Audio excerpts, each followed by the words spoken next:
as we know, there are known knowns. There are things we know we know.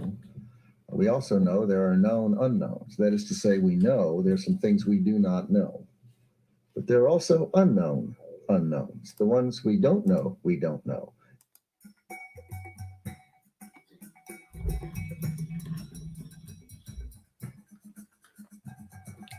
Stop it. 1 2 1 2 1 2 1 2 1 2 1 2 1 2 1 2 1 2 1 2 1 2 1 2 1 2.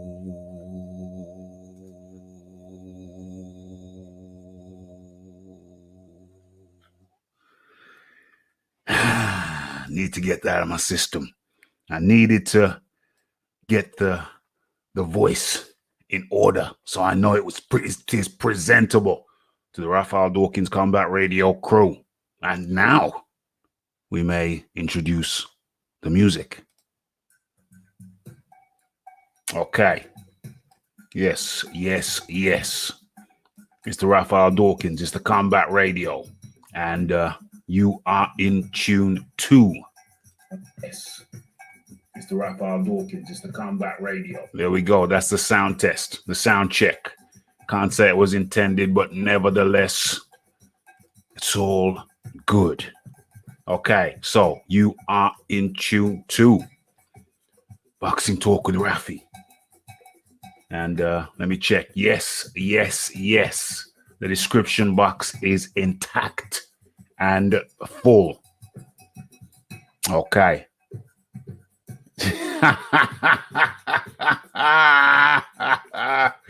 My good buddy from across the shores has joined us, as well many good buddies have joined me. But my overseas buddy from the USA, via Africa. Well, Africa via the USA. Don ZB is in the area, trying to cause mass hysteria. OMG. Okay, as you can see, I've got quite a few things on the menu tonight. Quite a few things to chop up. I cannot believe. Let me check the FaceTime. I'm ready for FaceTime. I don't know. FaceTime. Yeah, okay. Let's drop the air. There's too much headspace over there. Okay, how's this? That's good framing. And one shoulder, I'm not deformed. It's just that I'm leaning on one side, so one shoulder's higher. Trust me, I'm perfectly symmetrical. Let's not get it twisted. Gonna get some uplighting up in here, and then we'll be cooking on gas. Okay, so where are we? Let me check what's going on. You know what we're gonna do?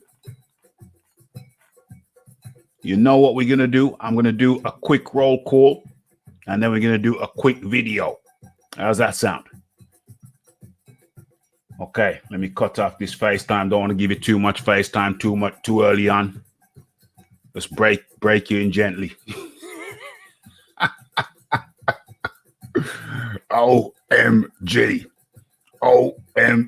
I get off in 1 hour. I'll call in when I do. Until then, you can talk.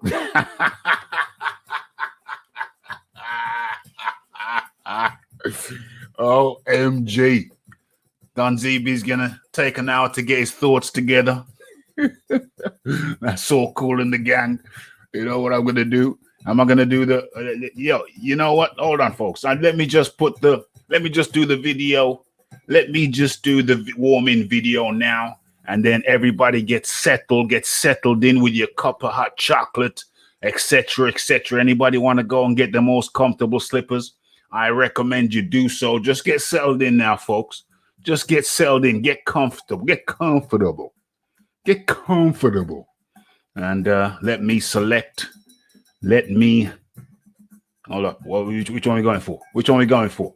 Because we're going to be talking about. Hold on. What we're talking about. What we're going to be talking about. We're going to be talking about Wilder. And we're going to be talking about how the Wilder-Breeland situation. We're going to be talking about Roy Jones. Roy Jones saying Fury is not an all-time great. We're just touching the tip of the iceberg there, folks. We're just touching the tip of the iceberg. So you know what we do? We're going to go in. I'm just now looking at the videos. I don't like to plan too far ahead. I plan a certain amount of things, but not everything. Obviously, I have to plan the show, but certain things I like to leave as a surprise. I like to surprise myself. Okay, so I'm looking through the topic list as we speak. Looking for a quick one.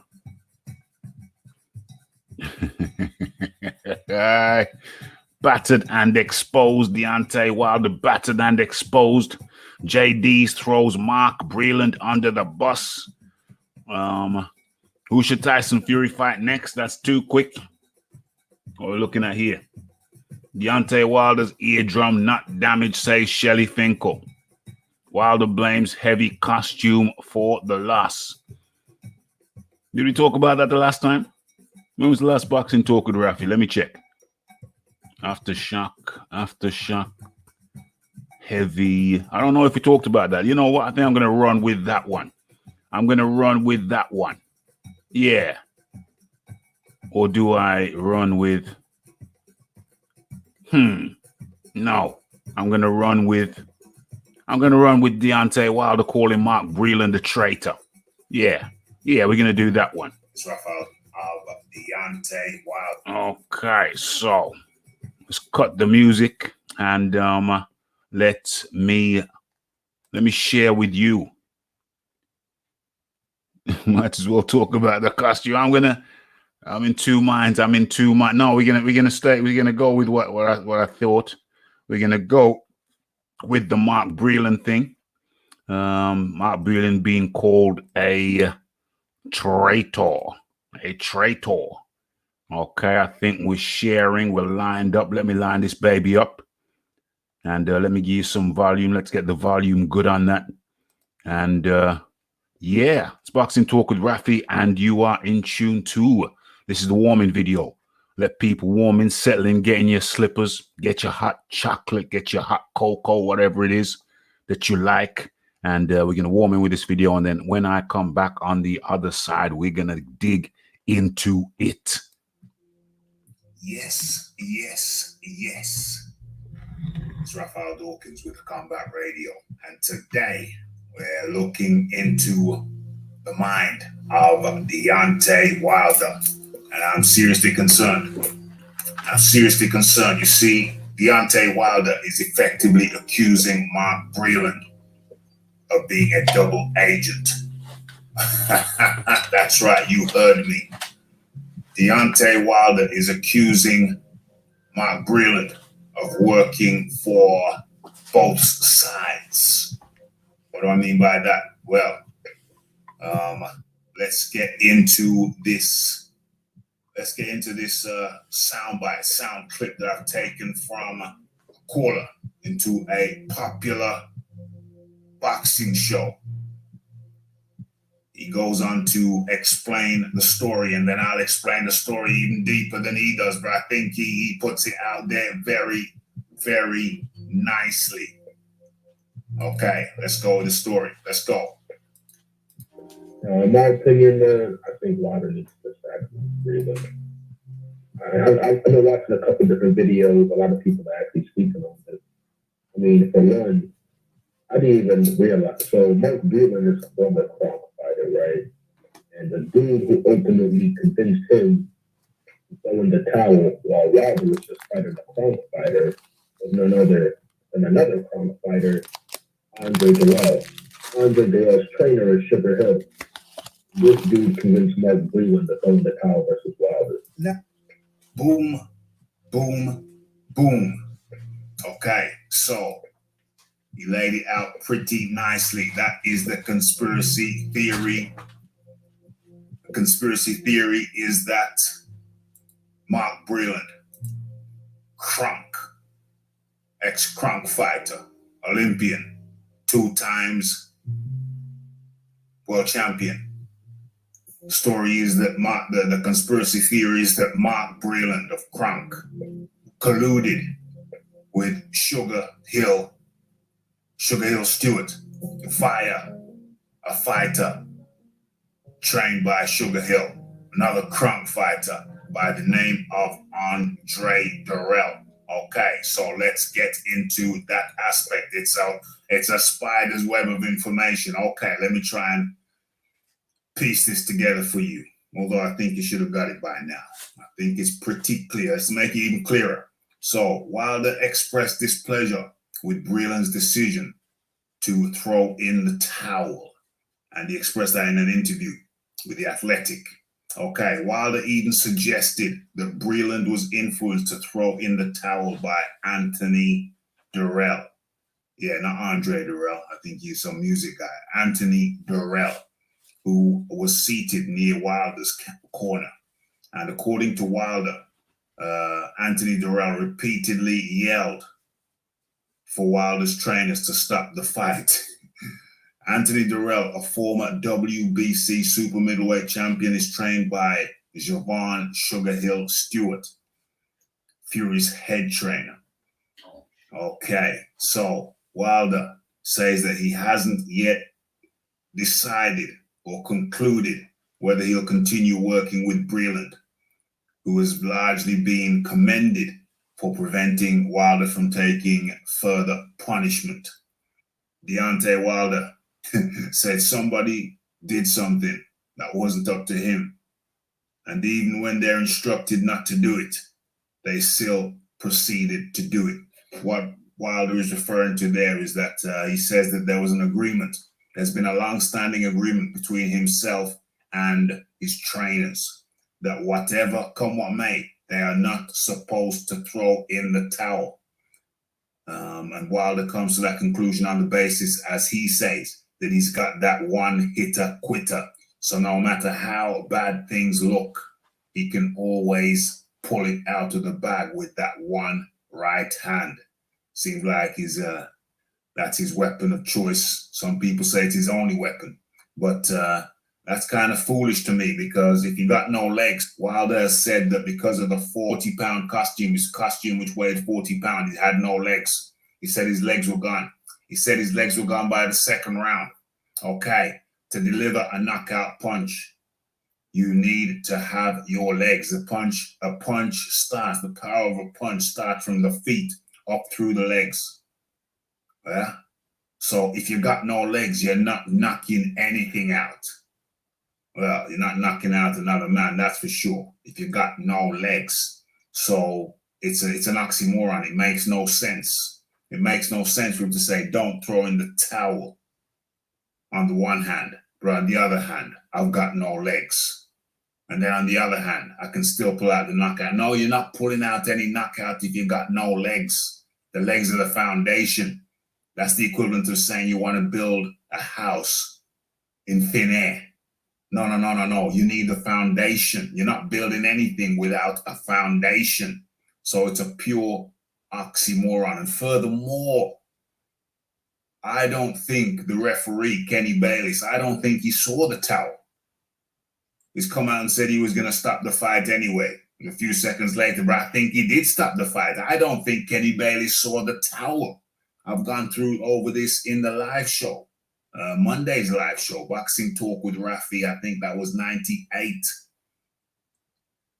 The next one tonight's going to be 99. I'll probably cover it, touch on this again. 99, but I don't think Kenny Bailey saw the towel. The towel came in behind him. He didn't see, I don't think he saw the towel. So the truth of the matter is that Kenny Bayless probably didn't even see the towel. He's going to stop the damn fight anyway. And this isn't where he stops the fight. He stops the fight when Tyson Fury is putting a whopping on Wilder. Okay, let's conclude this with Wilder's words. Yeah, and Breland was getting influenced by the opposition team. One of the guys that trained with the opposite trainer, Sugar Hill, is Anthony Durrell. They said Durrell was at the back behind Breland. And apparently, allegedly, Deontay Wilder says that Durrell was screaming, "Throw the towel in. We love our champ." And, you know, Durrell works with Sugar, the opposition trainer, Tyson Fury's trainer. Durrell works with him. Wilder said Breland said that he didn't hear. He didn't hear. But Wilder goes on to say, everybody, a lot of people in my team, my peoples were telling me that they could hear it. A lot of people around. There were a lot of people around, people in my camp were saying they could hear it. So if they could hear it, and Mark Breland said that he couldn't hear it, well, you know, there's a problem there. You know, there's something wrong there. But, you know, we're going to make our decision. We're going to make a big decision by the time I come back from Africa. And we're going to take it from there. Wilder is scheduled to go to Africa at the end of March. I guess he'll come back sometime in April.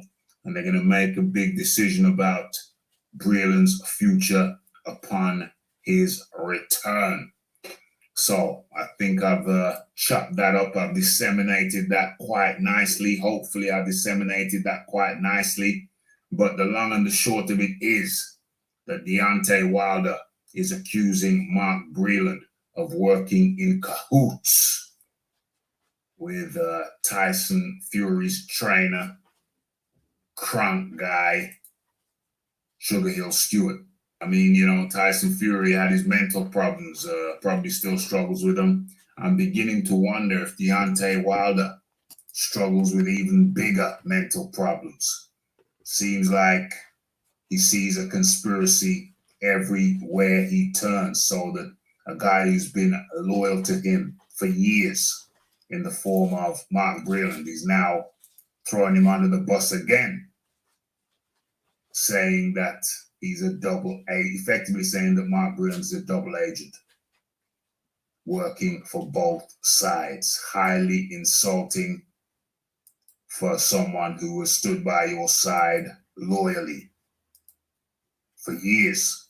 And that's how you repay him. I think that Deontay Wilder, we have to consider the possibility that Deontay Wilder has bigger mental issues than Tyson Fury. It's a real possibility.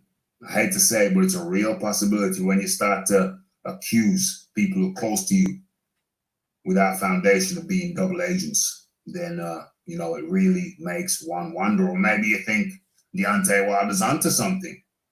Maybe you're in with Deontay Wilder's conspiracy theory. But that gets all thrown out of the water by my belief and my hypothesis that Kenny Bayless, the referee, didn't know that the towel was thrown in until he was told. So pick the bones out of that. What say you? It's Raphael Dawkins. It's the Combat Radio. It's the like, it's the subscribe, it's the comments, it's the shares. And it is the hitting that bell icon to stay updated with news and notifications. And if you like the videos, you're probably going to love the live shows. So check out the live shows on Monday and Wednesday, 10 p.m. UK time. What say you? Have your say in the comment section. Like, subscribe, comment, share. And I'm out. It's Mark Breland, the double agent. Damn.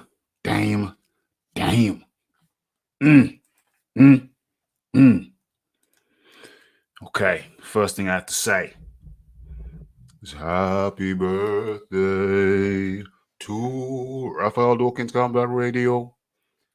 Happy birthday to Raphael Dawkins Combat Radio. Happy birthday to the Combat Radio. Happy birthday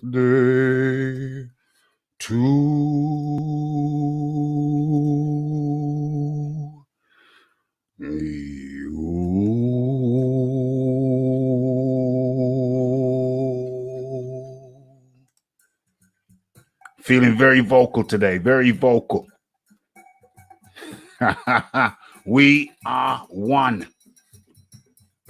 We are one.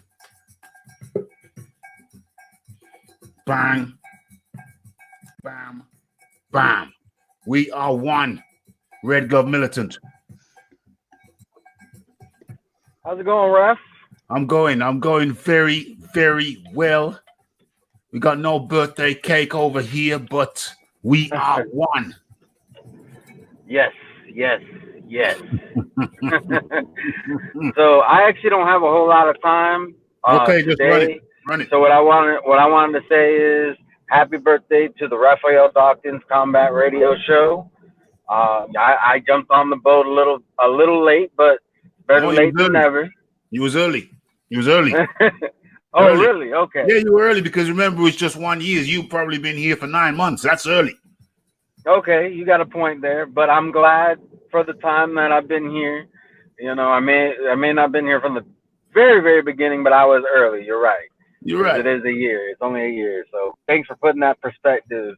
You know, I did want to say congratulations. I guess I could talk about this real quick and then I'll jump off. Jump in it. I mean, it's a shame how Mark Breland is being treated. You know, he's really the only guy in Wilder's corner who really actually cared. He's the only one who acted as a professional. He's the only one who's actually been in the ring. So it's a shame what they're doing to Mark Breland, but it is what it is. You know, pick your own poison, I guess. Yeah. And you know, one of my good friends says, you don't turn your back on people who support you, and that's what Mark Breland did for all these years. He supported Deontay Wilder. Deontay, you know, first time he did something that Deontay Wilder didn't like, he, you know, called him a traitor. Yeah, exactly. Instead of looking at the big picture, looking at, you know, this is a man who has a fiance and kids. I know you wanted to go out on your shield, but sometimes it's not about what you want. And even if you had an understanding between you and your trainer that the towel is not to be thrown in, the reality is this. The trainer gives the boxer instructions, not the other way around. Straight. That's how it's always been. And, you know, it seems like Deontay Wilder he's just, because he didn't have, you know, it didn't go his way. Now he wants to try to change the rules of boxing, you know, and this, you're not bigger than the sport, Deontay Wilder. This is the profession that you picked. You know, you need to abide by the rules. There was no good reason, you know, or the reason that you gave at least was not a good reason to get rid of Mark Breland. If you got rid of him for another reason, like maybe this is just the time where we part ways, I don't think I can learn anything more from you. Fair enough. But to fire him because he threw in the towel when it was necessary. Trainers don't throw in the towel when you're winning. I don't know of a single trainer who's ever thrown the towel in when his guy was winning. True. Okay. It was the 7th round. He got knocked down twice. And if you were generous, you gave him that 2nd round and that's it. And that's being generous. How is he going to win on points? You know, and as you said, he to his own admission, he had no legs. So how is he going to knock him out? There was no way he could win that fight. The only thing that was going to happen is he was going to sustain more damage. Yeah. And Mark Breland is the only one who prevented that from happening. 100. So I think that's all. I'll go ahead and jump off. But thank you so much for having me, Raph. I'll still be listening. But once again, congratulations on a year. Thank you very much. That was Red Glove Militant up in the building with some great observations. And yes, we are one. Big Boys Boxing. What's happening, Rap? Happy birthday, brother. Happy birthday to the Combat Radio and all of those who habitate the area. Indeed. Yeah. So, where are we? Where do I begin? Well, obviously we're going to begin there. But before I do that, I know there's something I want to do. there is something I want to do. There's a few things I want to do. Once I start the show, I always think of a bunch of things, but I'm going to do this right now anyway. I'm not going to leave it till later. Leave it till another day. Sometimes you're just best off doing what you want to do right now. There's an image that I want to pull up. There's a few images that I want to pull up. And the title will be, versus Fury 2.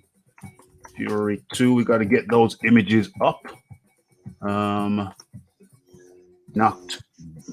Just pull that up. Let's see what we get. Let's see what we get. Let's have a look for them images. Okay, this is good. Yeah. This is good. This is good. Just bear with me for a second. Let me get this straight. All right, I like this. I like this. Open that. Open Sesame. Do I even open it or do I just share the damn screen? Maybe I just share the damn screen. Yeah, I'll share the damn screen. Okay, so we're screen sharing. Boom. Boom. What is that? Could I do application window? Entire screen application window. Where's that? No. Yes. Okay, so where are we? Yeah, that's good enough. That's good enough for now. Okay, so let's get into this. Okay, so where are we? Yeah, thanks to everybody who's come over and welcomed in our first year. It's actually about 1 year and it's actually about 1 year and 3 weeks. But thanks to everybody for coming through. I mean, we're 1 year. We're going to talk about the year for a second first. 1 year's old. That means the channel has survived. You know, a lot of these things die. A lot of these things die on delivery. But you know, when you made it to the 1 year mark, it's a nice feeling. It's a very, very nice feeling. So I just want to extend my thanks and appreciation to everyone who has contributed, panelists, people in the chat, people who smashed the like button, people who have smashed the subscribe button. That number's going up nice and steady. And let's not get it twisted. This YouTube thing, it isn't about making money. This ain't no way to get rich. It's about having a hobby, having something you enjoy and enjoy talking about it. And if you want to monetize it, then really that comes from spin-offs. You know what I'm saying? I'm big on spin-offs. So, you know, Raphie's got spin-off projects in the pipeline. But as for the channel itself, really and truly, it's just about enjoy. It's just about people who enjoy boxing in various aspects. And so, yeah, that's a place. This is Raphael Dawkins Combat Radio is a place where people who enjoy boxing come to enjoy. And so, yeah, so that's just to put things into perspective. And before we get into it, I just want to take some time out to acknowledge the people who come and enjoy this shizzle. We got the Red Glove Militant. We got the Big Boys Boxing. We got the Philip Carl Roberts. Not really going to go into the comments now. Just calling a few names. Cal L. We got the John Dealey. Happy anniversary. Absolutely. The last King of Scotland. Leighton Evelyn up in the building. Haven't seen Leighton in a while. But, you know, we all have to work, you know, kind of work patterns and what have you prevent us from doing the things that sometimes we otherwise would love to do. But then working enables us to do the things we have to do. So that's a big thing. Where are we? Okay. So thank you to everyone. Philip Carl Roberts in the building. The Boxing Jedi is in the building. BH in the building. Yeah, it's all very, very good. We've made it. We're alive. Smash that like button, people. And who else we got? We got Joe 506 or 569, whatever. It's a lot of numbers. I can barely remember my PIN code. Okay. So we've done the warming. Aaron Mason up in the building. We've done the warming, and now I think that we start the show proper. Everybody's nice, warmed up, settled in. Yeah, and I feel kind of warm myself. So, Big Boys Boxing. Did you hear the video? Have you heard about the double agent business? Double agent. Yeah, what a load of hogwash. Yeah, indeed. What a load of hogwash. Man, this dude, Deontay Wilder, is coming out with a different excuse every day, blaming everybody else except himself for losing that fight. And it's leaving a bad taste in my mouth. It's making me dislike the man. Yeah. And if he wants to open that can for fans to hate him some more, yeah, go ahead, Deontay. It's all on you, buddy. Absolutely. It's what's this, overlay? Do I want to overlay? What's the overlay?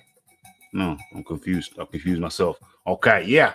So Deontay Wilder, he's opened up himself to people are talking about Deontay Wilder. Deontay Wilder wanted to be on people's lips. He wanted people to be talking about him, but I find it hard to believe that he wants people to be talking about him the way people are talking about him now, due to some of his outrageous statements. Deontay Wilder, what's going on there? Close that down. Deontay Wilder is blaming everyone but himself. Save image as. He's blaming everyone but himself for his downfall. He's blamed. What's the list? What's the list, big boys? What's the list? What have you got? What are some of the topics? Some of the things he's blamed? All right, so it started with his post-fight comments. I had a lot of issues coming into this camp. My leg wasn't right, but the better man won tonight. So first there was issues, then there was a leg, then it came to Mark Breland, throwing in the towel, and then it was Anthony Durrell, influenced him. Then it was the suit weighed too much. Then it was costume gate. Yeah, that's at least four.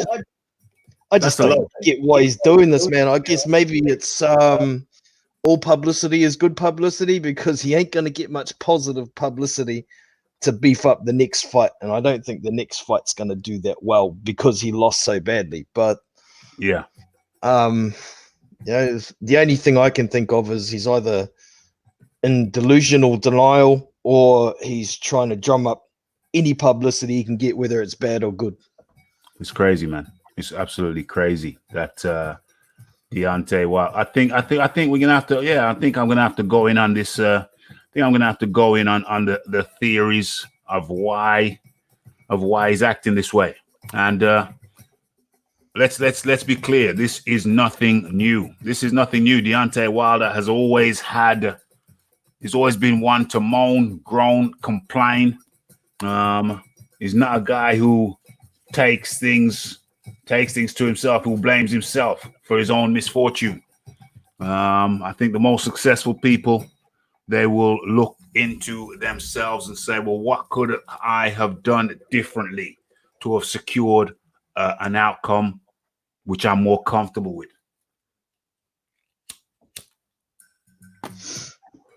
But then you get guys like Deontay Wilder who, no, they're complaining. They'll complain about everything other than their own situation or their own part, their own role in their own demise. Yeah, and that's unfortunate. That's not a good mindset. It's not a good mindset at all. And in comes the man like John Daly. John Daly, how you doing today on this fine day? Happy birthday, Raph. Happy birthday to the Raphie Dawkins Combat Radio. Absolutely. It's good to have you on here on the birthday edition. I'll have to readjust the thumbnail post-production. Deontay Wilder, John Dealey. Deontay Wilder. And accusing... Oh, yeah, I guess we're going to specifically have to address the accusation of the double agent accusation. The double agent accusation against a boxer far superior than himself. Olympic gold medalist, two-time world champion, Mark Breland, John Dealey. Well, I mean, how many, did 4 people die in the ring last year? There was a good number. I think it's 4 in total. I mean, a lot of them were smaller fights. Yeah, bad number, should I say, but carry on. Yeah. I don't see how a fighter tells a trainer. I know Red Gloves covered this already. But still. But the point is, I don't care what the fighter says to the trainer. It's up to the trainer to decide if he's had enough. Yeah. It's just, there's no way out. There's a good trainer should be saying to Deontay about the 4th, you need to show me something. I need to see something. Yeah. Buddy McGirt, was it the... there was a round where Anthony Yard unloaded on Kovalev. Yes. And as soon as it went to the corner, Buddy said to him, "You've got to show me something, or I'm throwing in the towel." Yeah. I saw that. And that's the trainer's job. Nobody needs brave cornermen. Deontay's bravery is not in question. So he doesn't need to complain about having the towel thrown in. The only thing that Deontay can actually walk out of that fight with is the fact that he's a warrior and he kept going. Yeah. In the face of unwinnable odds. Indeed. So I don't even understand why he's talking about it. And as for what he's saying about Mark Breland listening to Anthony Durrell, have you heard the actual quote as well? Apparently, Anthony Durrell has said, "We love our champion." Like, it's a movie. It just sounds like a childish fantasy of what a kid would say. Yeah. It's like a grown man doesn't say, "We love our champion. Please stop it. We love our champion, Deontay Wilder." Can you imagine there can be no other. A man, even one like Anthony Durrell, who I don't have the highest respect for, but at the end of the day, he still makes his money by stepping through the ropes. Yeah. Actually saying something like that. We love our champion. Madness. And Durrell's come out and denied it as well today. He said he didn't even say it. Didn't even say it. Yeah. Damn it. Madness. Complete and utter madness. I think you really hit the nail on the head in that little video you did for the warming. Yeah. It sounds like the accusations of someone in psychosis. It truly does. I mean, it really is. I mean, it's a terrible thing to happen to someone. And hopefully that isn't... I'm not going to sit here and try and say Deontay is currently in psychosis. But the level of paranoia that he's displaying is outrageous. And Big Boy missed a couple of things off the list. Yeah. So Deontay was also hit behind the head. Oh. And, we know how unfair it is to hit fighters behind the head, don't we, Deontay? From the number one hitter, behind the head hitter. Well, I don't know. There's a close second. I mean, Anthony Ruiz is pretty bad for it, and Deontay found that very funny. Shizzle. And also, Deontay didn't get any warnings for when he hit Tyson behind the head. And Tyson had a point deducted. He was given an extra 10 seconds every time they broke. And somehow he's tried to blame Kenny Bayless for being on Fury's side as well. Did you all notice as well when Bayless was breaking them, he was trying to push Fury back a lot further than he was pushing Wilder back to get Fury Yeah, into Wilder's yeah, range for the right yeah. hand. Yeah, and every time he gave Wilder a count, he spent about 15 to 20 seconds escorting Tyson to the neutral corner. Damn. Then he slowly walked back over to Wilder. Then he'd start counting. Damn. And yet it was a long count when Tyson got up. Mm, mm, mm. I mean, it's just I'm getting tired of it, really, because part of the reason I wanted to come on tonight is because I know Jono's quite a big Fury fan. And I know I've said quite a lot of negative things about Tyson. Yeah. But irrespective of all of that, Tyson has shown what a good boxing brain he has, because he came up with the right plan. He did. And he deserves every credit for it. And because Deontay has said so much rubbish before this for the last 2 years constantly. Yeah. You know, Tyson, I'm not sure Tyson's getting his full shine. Big boys boxing. Yeah. The talk about the cheating that's coming out from the fanboys, I don't like either. You know, this is boxing. When you stick your head down below your belt, you sometimes get hit in the back of the head, but the ref doesn't penalize the person who threw the punch, because it's also illegal to put your head below your goddamn waist. Mm-hmm. So if you get hit behind the head when you put your head down low, it's your own fault. You're trying to hide your face because you're scared of getting it smacked in. So, you know, what's the opponent supposed to do? Wait for you to stand up? No, that's not how it works. Yeah. A lot of the time there is roughhouse tactics, and if the ref isn't going to pull them up, you've got to fight to the ref. If the ref's not doing anything, you fight back with dirty tactics. Yeah. It's the only way to make it fair. I think Kenny Bayless did do a pretty poor job of controlling the action all over. Yeah. But he did it for both sides. Yeah. And, you know, it's a fight. So I think we can take away the oxy and just call Deontay Wilder a moron at the moment. He's just a moron, coming out with all these excuses, making himself look like a whining little bitch. OMG. I don't know if you guys have seen it as well. There's been a lot of people. I think it's a Joe Rogan interview with Deontay Wilder from 2018. Say no, John Daly. John Daly. I'm putting the cart before the horse. John Daly, say no. All right. We'll sit on that. Let me just make a little. Let me just do a little thing here. Let's share my screen, because I'm pretty damn sure I know what you're about to say. So let's do this in pictorial form, shall we? Okay. Let's get the volume. Is the volume good? Okay. I think people should be seeing this.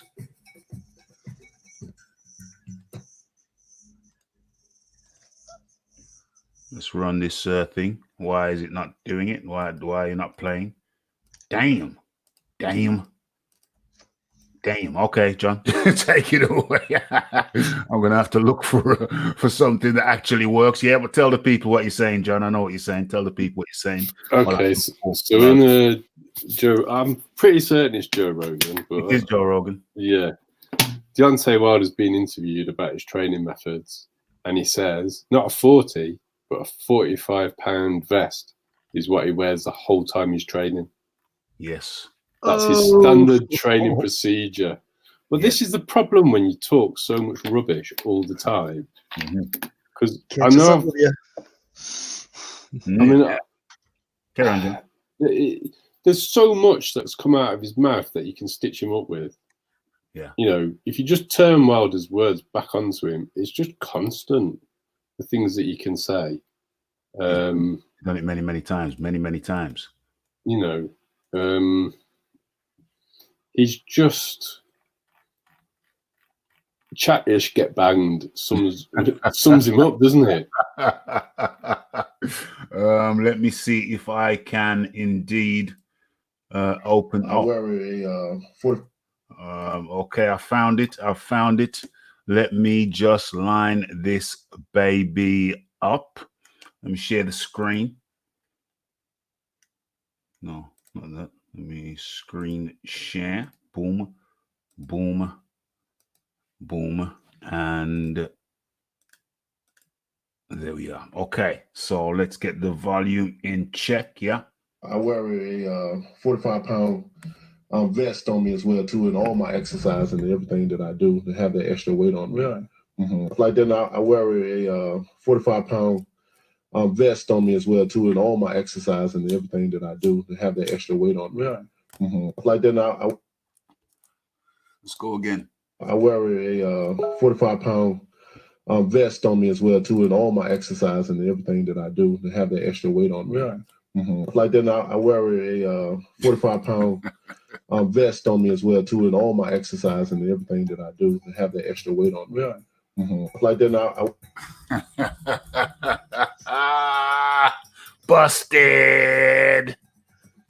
Busted. What's the next excuse, Deontay? But even to say 45 pounds, I mean, it's just a 20 plate in the gym. It's the sort of thing you just walk around with. It's not. And, you know, I weigh 168 pounds. I could carry a 20-pound plate for a mile without getting tired quite comfortably. Well, check this out. Yo, my 4-year-old weighs about 20 kilos. Yeah. And the pushchair that I take him to kindergarten and broke yesterday. So I had to carry him. It's 3.5 Ks down there and 3.5 Ks back. Yeah. I had to carry him both ways yesterday, and I was fine to do anything else. Damn. What's the big deal? Damn. And I'm only 170 pounds too. Damn. I mean, it's just ridiculous. Crazy. I don't even want to get started on that because, I mean, the Crazy. examples are just endless, aren't they? He's an elite athlete. He's supposed to be able to do that sort of thing. Like, it's nothing. Like it's nothing. Well, yeah, but I mean, you don't need to be an elite athlete for that sort of thing to be nothing. That's the whole bloody point, isn't it? Yeah. Sorry. Yeah. Well, any able-bodied human being should be able to complete such a feat. In the UK, bags of cement, other objects that are commonly lifted up during the course of the day, the health and safety weight regulation is 20 kilograms because it's deemed as a safe amount of weight for the normal person to carry around. Yeah. He's supposed to be the baddest man on the planet. Yeah. Elite athlete. So an elite athlete is coming up with some stories, and to be quite frank, he's not getting away with it this time. He's not getting away with it this time. He's made plenty of accusations about others, talking about people don't want to fight him, talking about Joshua been ducking, all this, plenty of chat, plenty of lip service. But unfortunately, there comes a time when these things come back to bite you in the ass. Can I read out a quote, Raphie? Yeah. Yeah, I think you'll know his quote. I think a lot of people will. The ones that don't may be surprised by who said it. His whole career was consisted of lies, contradictions, and gifts, facts. And now we know who was running from who. That is what Deontay Wilder said when Anthony Joshua lost to Andy Ruiz. Damn. It's just ironic, isn't it? It's highly ironic. He's coming up with excuse after excuse after excuse, and then he comes up with this double agent thing. That's got to be the best yet. Accusing Mark Breland of being a double agent working for anybody who hasn't seen the warm-in video. Well, the video, it's a standalone video that I played as a warm-in video. So anybody who don't know what we're talking about after the show, by all means, go and check out the video. By the name of the title of the piece is called, let me go check it. Let me check it now. What video is it? Deontay Wilder calls Mark Breland a traitor. And let me close down this messaging thing. Calls Mark Breland a traitor because he says Anthony Durrell was sitting behind was sitting behind Mark Breland. And as we all know, Mark Breland is the ex-Crunk gym boxer. And so Javon Sugar Hill Stewart, obviously, is the Crunk guy, nephew of Emmanuel Stewart. And so Deontay Wilder is trying to tie the two together, trying to allege that the guy who's been working in his corner with him for years, been his trainer for years, is actually a double agent and was conspiring and working against him. And I think that's extremely bad form. Anthony Durrell himself has come out and said, no, that's not true. That is not at all in the slightest true.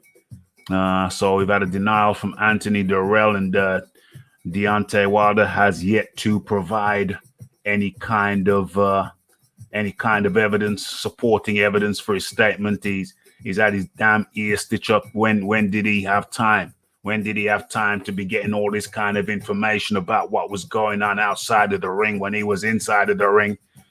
Allegations against his own guy. Highly unfortunate and in poor taste. That was Anthony Durrell that you just saw there. Okay. Let me go into the chat and chop this one up so we can have the final words on this subject before we move on. Okay, so yeah, I'm putting it out there. Big Boys Boxing around the internet. There's been a lot of derision, battered and exposed. AD up in the building. Yeah, we won today, AD. We won today. What's going on here? Raphie, you know I have followed you since day one, and so any chance I can come on the chat? What do you mean? Of course you can come on the chat. All you have to do is just click the link, my friend. Boom. There it is. The link's there. Cool. Anybody can come in the chat. It ain't no exclusive club. You know, you want to jump on Samuel Jean, battered and exposed 100%. You want to jump on, anybody wants to jump on, the link's provided. And if you can't see the link, then you just ask for the link, and then boom, it's up there. It's for everybody. This is the show for the people, by the people. There ain't no exclusivity here.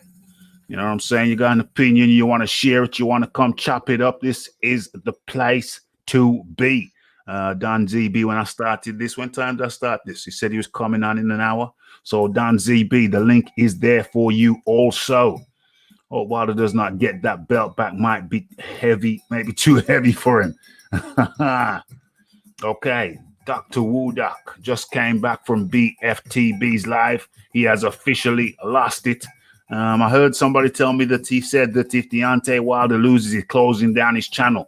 So how the hell could you be watching his channel when he said he was going to close down his channel? You got BFTB. This is a message to you from me. Be a man of your word. If you said you was going to close down your channel, if Wilder lost and he's lost, then close down your channel. Do the honorable thing, my friend. He never said that, mate. Did he not say that? Are you sure? I've heard a lot of people say wanted him did to say say it. that.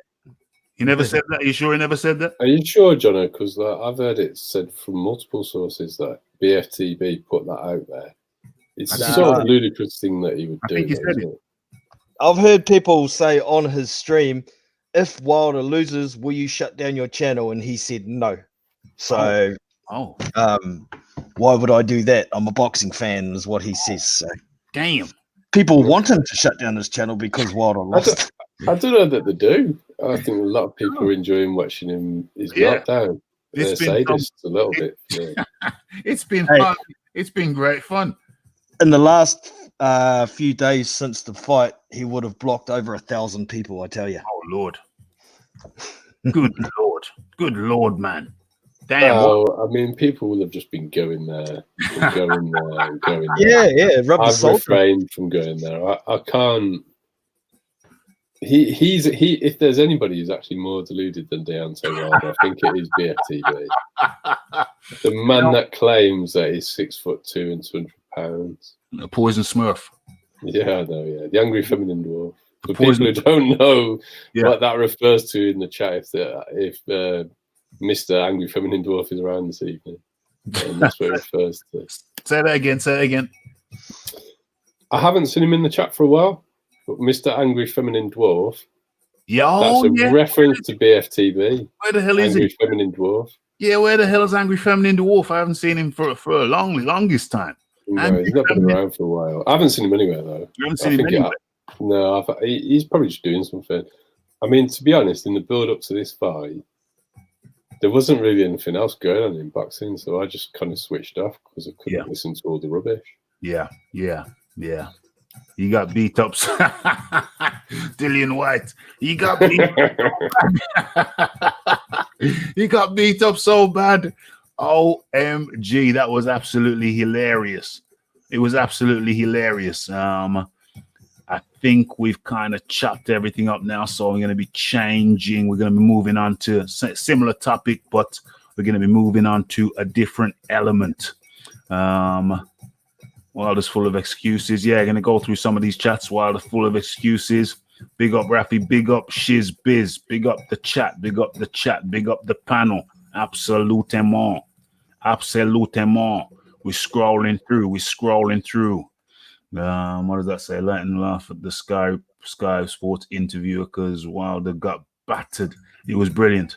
I'll be doing my little version of that video at some point, but tomorrow, no doubt. It was funny as hell. I'm gonna remix it. It's gonna be the remix. What's going on here? Yes, 4 died last year. And Durrell has made a statement saying Wilder is weird with his statement because what's being said, he has no idea what Wilder is on about. Unbelievable. Wilder is unbelievable. He's delirious, he's delusional, and he's been delusional for a long, long time. And while we're going through this, I think I'll throw this out there. For me, one of the big takeaways of the fight is that it's shown me that what I suspected about if somebody like a Dillian White or an Anthony Joshua went in there and stepped to him, I always suspected that he'd be knocked out, funky, cold, Medina, TKO'd or knocked out. I always suspected that, and Tyson Fury came in with that tactic. Just put it on him, walked towards him, walked him down, put on his toes. Raphie, sorry about clutching your comment section with the over 10 links to Wilder rabbit punches. Was it? Have I seen it? You've put links to his rabbit punches in? I ain't seen that. My friend. So I'll put it in again. That's no problem at all. Put it in again.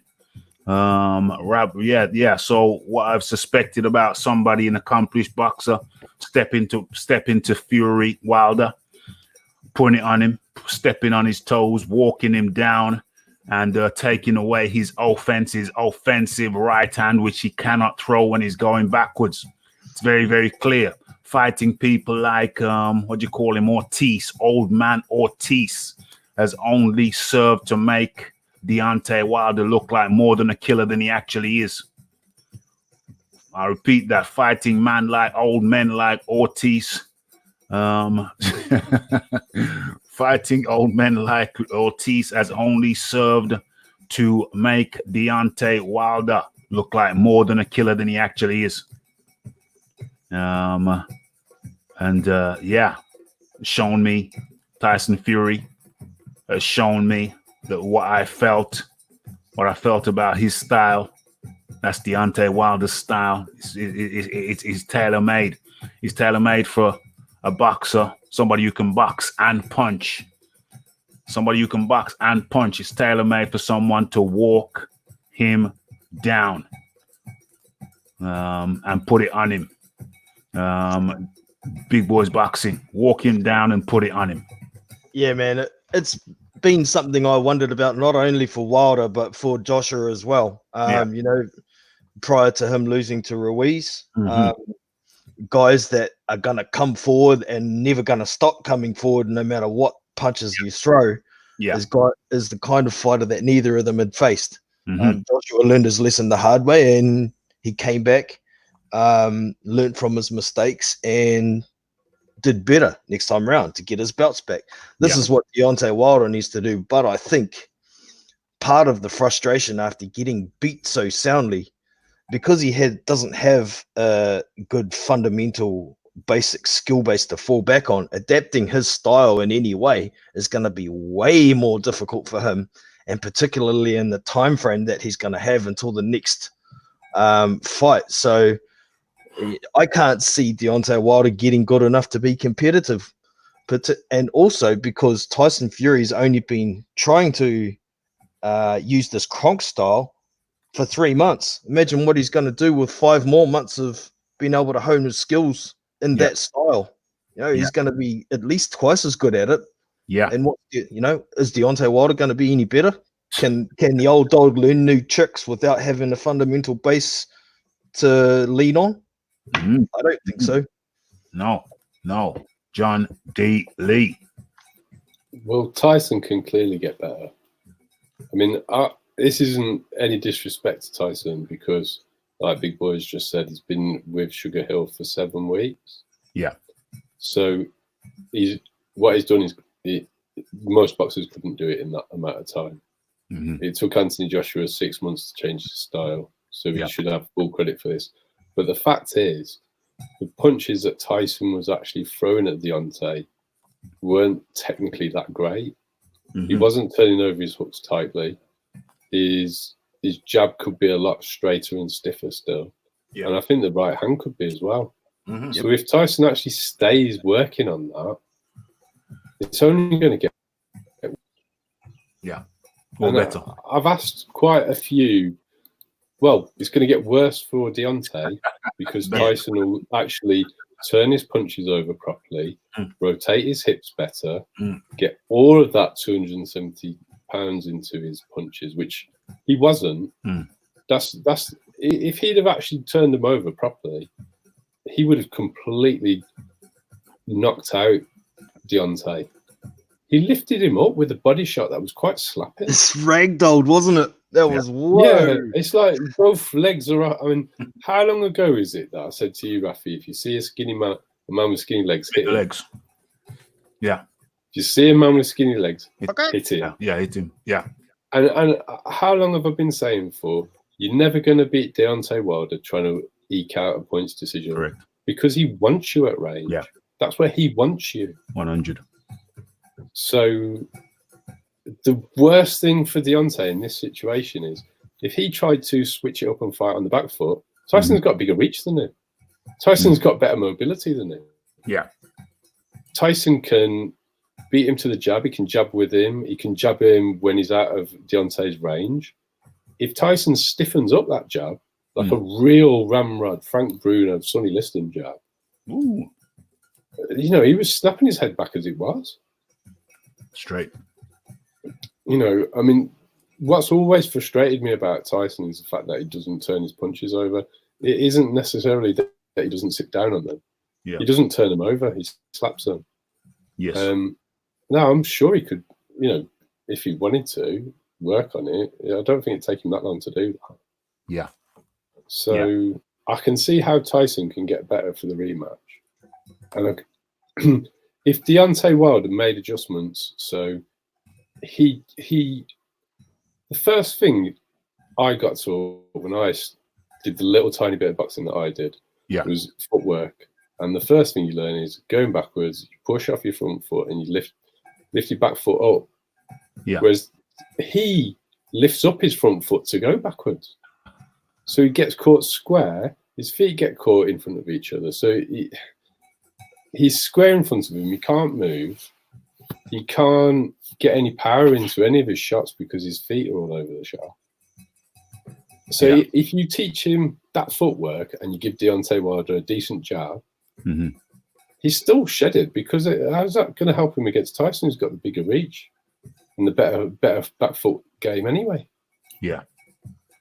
I'm struggling to understand what he can actually do with Deontay. If he owns up and he says, I completely got outclassed and I need to sort this out, and he tries to sort it out, I don't understand what game plan he can use to beat Tyson. I've just dropped the answer to that in the chat there, John. Yeah, Wilder's best chance in the third fight is to wind up the windmills from the opening bell. Yeah, but Tyson can read them. So Tyson was reading the right hand, stepping back.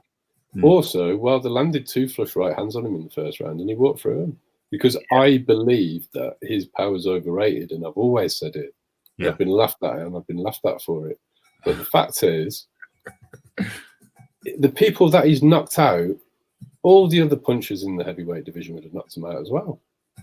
Charles Martin, who isn't the biggest puncher, just dispatched Gerald Washington as effectively as Wilder did.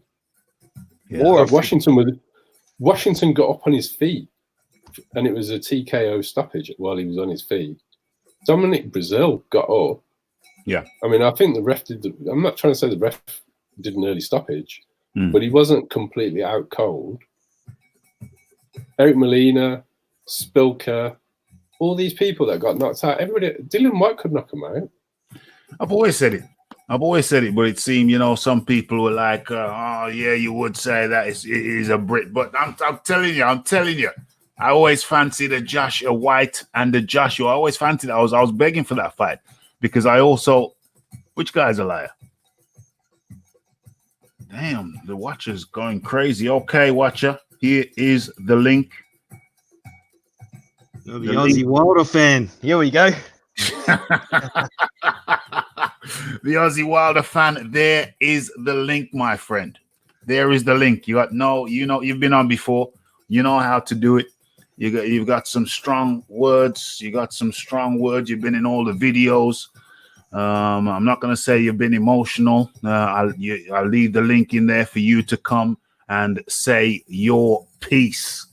You're a Wilder fan and you want to defend your guy. That's fair enough. The link is in the chat right there. I will highlight it. Boom. It's right there. So, come on and have your say.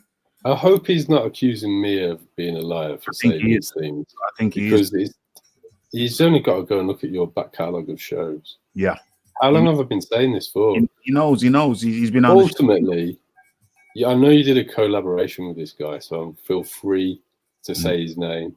True School Sports interviewed Stacey McKinley in 2018, saying the way to beat Deontay Wilder is to step to his power. That's educated pressure. That's what Tyson Fury did. Yes. On this show with you and Jono, I said when Tyson had gone to Sugar Hill that's what I thought Tyson was going to do. Yes. And I said that was the way to beat him. Yes. I've been on other podcasts long before this fight saying I thought the way that Dillian White would beat him would be to occupy his jab because he uses it as a rangefinder for the right hand, get inside him and hit him with the left hook. Yeah. If anyone wants to call me a liar, then that's just go and check it out. Yeah. However, if you want to disagree with me, I'm no oracle. Yeah. I get things wrong. Yeah. I'll put out my biggest error. I said Anthony Joshua would knock out Andy Ruiz in the third round. Yeah. And when he put him down, I thought I was right, and I was very wrong. The link is in the chat for the Watcher. I think who else? Fuzzy wants the link. It's in the chat. The Watcher. There's the link. Get your mic sorted out, etc. Who So there you go. Okay, so I'm going to wrap up this section now. Deontay Wilder has made allegations against Mark Breland, several allegations. JD's Deontay Wilder's trainer and co-trainer and co-manager. He has many managers. He has said that he didn't agree with the towel being thrown in, but yet I saw him sitting aside whilst it was clear that Mark Breland was making preparations to throw the towel in. They showed it on the live PPV. They showed him sitting there, and they showed Breland talking to the ringside official, and they were discussing throwing in the towel. He had the towel in his hand, so it was very, very clear. and JD's made no motion, made no attempt to get up out of his seat and remonstrate and say no. He just sat there, and we all remember at the end of the 6th round. Remember, the fight stopped in the 7th. At the end of the 6th round, JD's basically Deontay Wilder resting his head on JD's shoulder. JD's whispering in his ear what we all suspected were words to the effect of, okay, you got one more round. We're going to give you one more round, and then it's got to be off. That's what we all suspected. The commentators suspected it. I suspected it, and I'm sure many others suspected that was the dialogue. That was the conversation. So it was no surprise to nobody when the towel was thrown in, and JD's, contrary to his later protestations, he made no attempt to stop the towel being thrown in. Okay. Did you look at the links I sent you? I ain't seen one single. Oh, I know what's wrong. I'm in the StreamYard.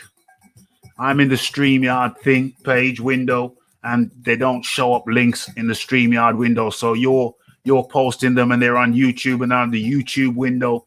I don't really know what. Let me, as a matter of fact, let me do this in real time. Let me go over to that window and have a look. I'm scrolling now. Uno momento. I'm scrolling down.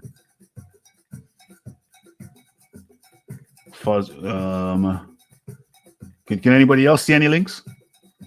I haven't seen any besides the one you've dropped.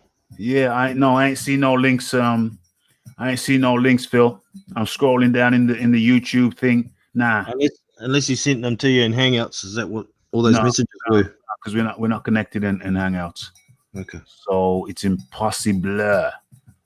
It's impossible. Maybe no, there ain't no links there, bro. I'm not saying you haven't sent them, but they're not showing up. They might be blocked. Links might be blocked, but I don't think links are blocked. I don't know what's going on. But you can put a link in the real time chat. In fact, that's not going to work either because I block them. But if you give them a temporary wrench, his links will go on the YouTube. Okay, yeah. I'm going to give you a temporary wrench. Philip Carl Roberts, add a moderator. Boom, you're a temporary sheriff. You're a temporary. You can drop the link now and they'll show up. Yeah, drop a link now and theoretically they're going to show up. Yeah, so I think we've chopped that up. Deontay Wilder, JD's, Shelly Finkel. Oh, I may as well say this while I remember. What my takeaway from this fight, this Deontay Wilder fight, Deontay Wilder Fury 2, my takeaway from all of that is that it confirms my suspicion. It confirms my suspicion, in my mind at least, that Deontay Wilder was a protected fighter. They didn't want anybody getting on his toes. They didn't want the likes of an Anthony Joshua getting on his toes. They didn't want the like of a Dillian White getting on his toes, because what we've seen in this thing is that Idan ZB, where are you? Link in the chat again, the watcher. Where are you? Link in the chat again. Okay, so what we've seen is that when you get a damn good fighter, and you get a top 10 fighter, top 5 fighter on Deontay Wilder's toes, a young banger. That's what I've been calling for, a young banger to step in there with him, a Dillian White, an Anthony Joshua. I've always said those guys would bang him out. Bang him out. To the point where we've been mocked for it. I've been on other forums and Get This Smoke has mocked me for these young bangers. Where are they? What are they going to do? They're going to bang him out. Yeah. That's what they're going to do. They're going to bang him out. You know, it's not like we haven't been saying it. We could have been proved wrong. Yeah. But this has been our opinion consistently for a long time. Consistently for the longest time. Yep, I agree. Big boy Waxing Wilder should go for broke. Okay. Come forward and Yes, yes, yes. We have none other than Big Texas up in the building. Introducing to you our friend from America, Phil Walker. Phil Walker, how you doing, my friend? What's up, fellas? What's up? What's up, man? You know I had to come and bless my presence, man, on Combat Radio with Raphael Dawkins and his friends in the chat and everybody, man. You know, I don't want people to think I'm ducking. Well, I was worried when I didn't see you on Monday. I'm not gonna lie. I was worried when I didn't see you on Monday. I said, I wonder if Phil's okay. I wonder if Phil's okay. I had your back, Phil. I said you were working. Man, look, let me tell you something, man. On Monday, I actually had a day off, man, and you know, I spun it with my wife, man, so I couldn't make the show. So, but I'm here today, though. What's up? You know what I'm saying? OMG. Hold on. OMG. Phil Walker. We gotta get into this, bro. You gotta talk us through. Can we just say something quickly, Raphie? Just quickly. Go ahead. I'm loving that avatar. Phil looking sharp. Phil's looking sharp. There's no two ways about it. So Phil, talk us through it, my friend. Talk us through it. Talk us through how was it for you? How was it for you? When did you know that it wasn't gonna go the way the USA thought it was gonna go? Because I was one of the few people, as well as John. I was one of the few people who said that Tyson Fury was gonna knock Deontay, the bronze bomber, Wilder. He's gonna knock the bronze bomber out of the water, the bronze duck. Well, look, I can tell you something. I'm gonna walk you through it. I knew from the very first round that it wasn't gonna go good. Mm-hmm. Okay. When Deontay Wilder, you know, probably about mid-round, I noticed that he just wasn't moving properly. I said, man, he don't have no legs. So immediately before all the shenanigans came about with all the leg injury, the outfit and all this other kind of stuff, I initially jumped to the weight gain because traditionally when you go in, you don't have any legs, you look sluggish, you look slow, and you put on an extra 16 and 17 pounds from the last time you faced the guy. I mean, you would think, okay, the weight gain has drastically, you know, affected his mobility. And it's showing. So that's what I initially jumped to. I said, man, Wilder does not look good. He doesn't have any legs. It's the middle of the first round, and this dude is having trouble moving around. You know, when I saw that, I knew it wasn't going to be good because Tyson Fury didn't lose any mobility. Tyson Fury was attacking him from every which way. I mean, it's really doing whatever he wanted to do in that fight. I mean, look. This is the deal right here. Deontay Wilder caught him with a good shot in the first round, but it didn't quite, to me, look like a Deontay Wilder shot. You know, I said, that was a good shot, but it wasn't like one of those shots that make you say, oh my God. No, it wasn't one of those. That's when I said, when he caught him with that shot and Tyson Fury literally walked through it. Tyson Fury literally walked through it. I said, oh man, this is about to get ugly. Because you got to think about it, man. I said, hey, if he can't hurt Fury, Fury is gonna demolish him. I mean, it just is what it is. Because he's too good of a boxer. He put on the extra 16 pounds, and he was coming at Wilder. So I knew from the very beginning, man. I said, this ain't looking good, man. I mean, you know, Wilder didn't quit. I'm glad his trainer threw the towel in, because guess what? They was going to carry him out on the stretcher because Tyson Fury couldn't miss his face if he tried to. And that's just the facts of the matter. You know, Fury came in with an outstanding game plan. He executed it. Wilder did not look good. He exploited him. And guess what? Now he's the new WBC heavyweight champion in the world and heavyweight champion of the world.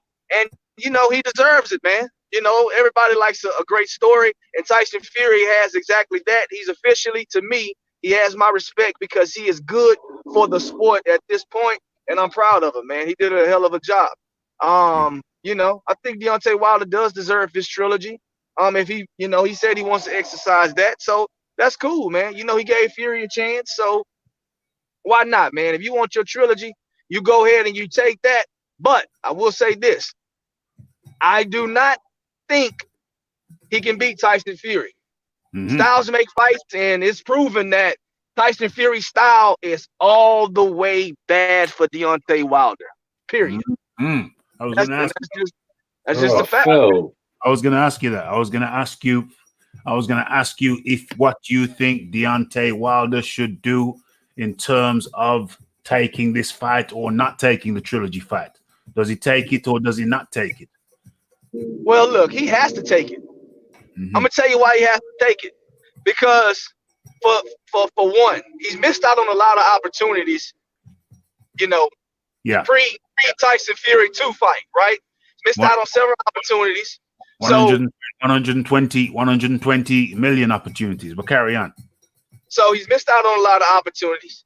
Right now, where do you go if you're Deontay Wilder if you don't take the trilogy with Tyson Fury? Who are you going to fight? And look, let's be honest, man. This is his decision to take the rematch has a lot to do with him, but it also has to do with Tyson Fury. Tyson Fury is unpredictable. You can take a tune-up fight, but who's to say Tyson Fury is going to even want to fight you again? Who's to say that Tyson Fury is not going to retire? Not going to say, hey, you know what? Wilder doesn't want the trilogy. Let me get AJ. Let me see if I can take AJ out, and then I can retire in the sunset if I win that fight. So look, if you're Deontay Wilder, you're left with no other choice other than to take this fight because you have nowhere else to go. That's just the facts. You missed out on several opportunities, and that was your choice. I'm not knocking you for that. That's your choice. That's your decision. You had your reasons for it. But now you're backed into a corner, and guess what? It's either fight or flight. And right now you have no other choice but to fight, and that's the facts. Damn. Phil, I think you're the best person. I've tried to get an answer to this question. I think you're the best person to give it to me. And I'm quite happy for Deontay to have his chance to redeem himself. Everybody wrote AJ off, but he had the rematch in there for a reason. And if Deontay did come back and beat Tyson Fury, we could then start talking about him getting into the Hall of Fame and stuff like that for me. He might have to beat a few other people as well, but he would prove a lot to me if he did do that. But I haven't come up with a plan of how Wilder could beat Fury. How do you think Wilder could beat Fury? Well, okay, in my opinion, there's only a couple things that Deontay Wilder can do to beat Fury. Of course, he's going to have to land the right hand. That's the first thing, because we know that he's very limited as far as his boxing ability is concerned. So you have to go into his training camp as a trainer. You're going to have to make subtle changes that he can adapt to within, let's just say, a 6-month time period, right? So I think Deontay Wilder is athletic enough to, and this is the thing, Deontay Wilder has always fought against somebody, smaller opponents. So defensively, he's always been able to step back and fight at range. Well, when you're fighting against a guy that's bigger than you, that particular tactic is inefficient. It's not going to work because he's rangier than you. You're stepping back, and guess what? You still haven't gotten out of the way because Tyson Fury is just as long as you. He's even rangier than you as far as his reach in his boxing ability. So he's going to have to be able to fight at angles. He's going to have to be able to rotate in the ring. He's going to be able to have to pivot, stuff like that he doesn't do now. Another thing that he's going to have to do, he's going to have to stop throwing a what I call a blinding jab or a flickering jab. Okay, Deontay Wilder has a good jab, but he throws it from the shoulder. He doesn't step into his jab and really put power behind it and actually try to hurt people with his jab. It's such like for example, like a Lennox Lewis used to do. When Lennox Lewis threw a jab, it was almost like a straight right. It was serious. And I think Deontay Wilder has that particular. Frank Bruno. I think he has that particular. Yeah, Frank Bruno as well. And I think Deontay Wilder, the best for that. Yeah, I think he has that capability of being able to throw that kind of jab. But guess what? He doesn't have the proper fundamentals to know that his jab can be a weapon. He's always used it as a range finder for the right hand. That's two things. Fight at angles and actually use your jab as an offensive weapon and not just to set up the right hand. Okay? I mean, the other thing that he can do is, man, he has to be a lot more loose. he's too uptight when he's in the ring, man. He fights upright. He's real stiff. Man, you gotta relax inside of there, man. You gotta be able to move fluidly, and you gotta be able to throw your punches without telegraphing them so much. And the one biggest thing I think that he needs to do is when Tyson Fury what did he do? Feints. When Tyson, every time Fury faints, he needs to throw a shot. Do not throw a shot. Throw a shot. I don't care what shot it is. I would prefer you to jab to the chest, jab to the arm, or something like that. But every time he feints, you need to throw a shot. You're going to eliminate him from feigning so much, okay? If you throw every time he feints. Yeah. You have to do that. Because he's catching you. He's catching you trying to avoid a feint, and he's catching you after that. Those are some of the subtle things I think Deontay Wilder can do within a 6-month time frame that's not going to have to bring him all the way back to the basics. Yeah. That's it. Yeah. So what I'll say about that is that, Deontay Wilder's been fighting now for 10, 11 years, was a champion for 5 years. And he has not acquired those skills yet. And so in my assessment before we move forward, is that Deontay Wilder doesn't take instruction well. Deontay Wilder doesn't believe in taking instruction. He believes in giving instruction. And as a consequence, I see very, very little chance of Deontay Wilder significantly acquiring a different skill set, to come into the ring with a different skill set. He's never done it before. He's never come into the ring with a different skill set. We thought he was getting a bit nicer with the jab, but against the top level, the jab was largely ineffective. Big boys boxing. Yeah, I've had this theory for quite some time about Deontay. He's got Mark Breland, a great coach with great experience in his camp, and he hasn't seemed to have learned hardly anything. But to me, that comes down to him having so many yes men in his team. And the worst of them is that window licker, bloody JDs. That guy is the worst thing for Deontay. Why? He's always told him, look, you just do what you do. You're unique. Your power is going to get you through. Don't worry about anything else. And I don't know if that's actually what he said, but that certainly seems like what the message is from him. Yeah. In his interviews where he's talked about Deontay and how unique he is, it's a skill of his own, nobody can emulate and all this sort of thing. He's just left it lie. So the fundamentals have been left by the wayside. Mark Breland even being there is like a waste of time. Yeah. He doesn't listen to him. And I was hoping, my immediate thought when Deontay lost this fight was, I was thinking, okay, maybe now this is the wake-up call, the shot back down to reality for him to think about, okay, I'm going to actually start trying to learn some fundamentals so I have a base, and if I need to change something during a fight, I've got those fundamentals to back it up. It makes it easier to learn things. But the mentality that he's coming out with, blaming this and blaming that, and nothing is his fault. The guy's just a freaking moron. John D. Lee. Well, I agree with what Phil said as a plan, for definite. Yeah. And I think that's a fantastic plan for a lot of people. When Fury's fainting, jab him to the chest. Mm-hmm. I think the other thing that Fury is very susceptible to, and I'm not sure, I think there's time to learn everything Phil said there. Whether Deontay will do it, I don't know, but that's for the rematch, isn't it? Yeah. The other thing that Tyson will struggle with, if someone can do it, and I know two fighters that can do it, is to hook off the jab. Tyson Fury gets hit with the left hand. Yeah, that's where that's Tyson Fury's biggest weakness.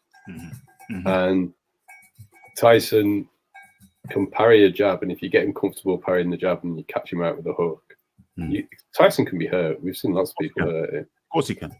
So I don't know if there's time for Deontay to learn to hook off the jab, but he could definitely has time to learn the stiff jab and basic footwork. I mean, that's all Phil's really talking about there. Yeah, basic footwork, pivoting at angles. I say the basic a footwork. good stiff jab. I say the basic footwork. If he's been fighting for 11 years and he hasn't got basic footwork now, he ain't getting basic footwork. See, I look at it from the point of view that these things can be learned. It's down to he's had 11 years, John Daly, to learn these things. He's had 11 years. I'm not saying he's going to, Raphie. I'm not saying that he's going to do it.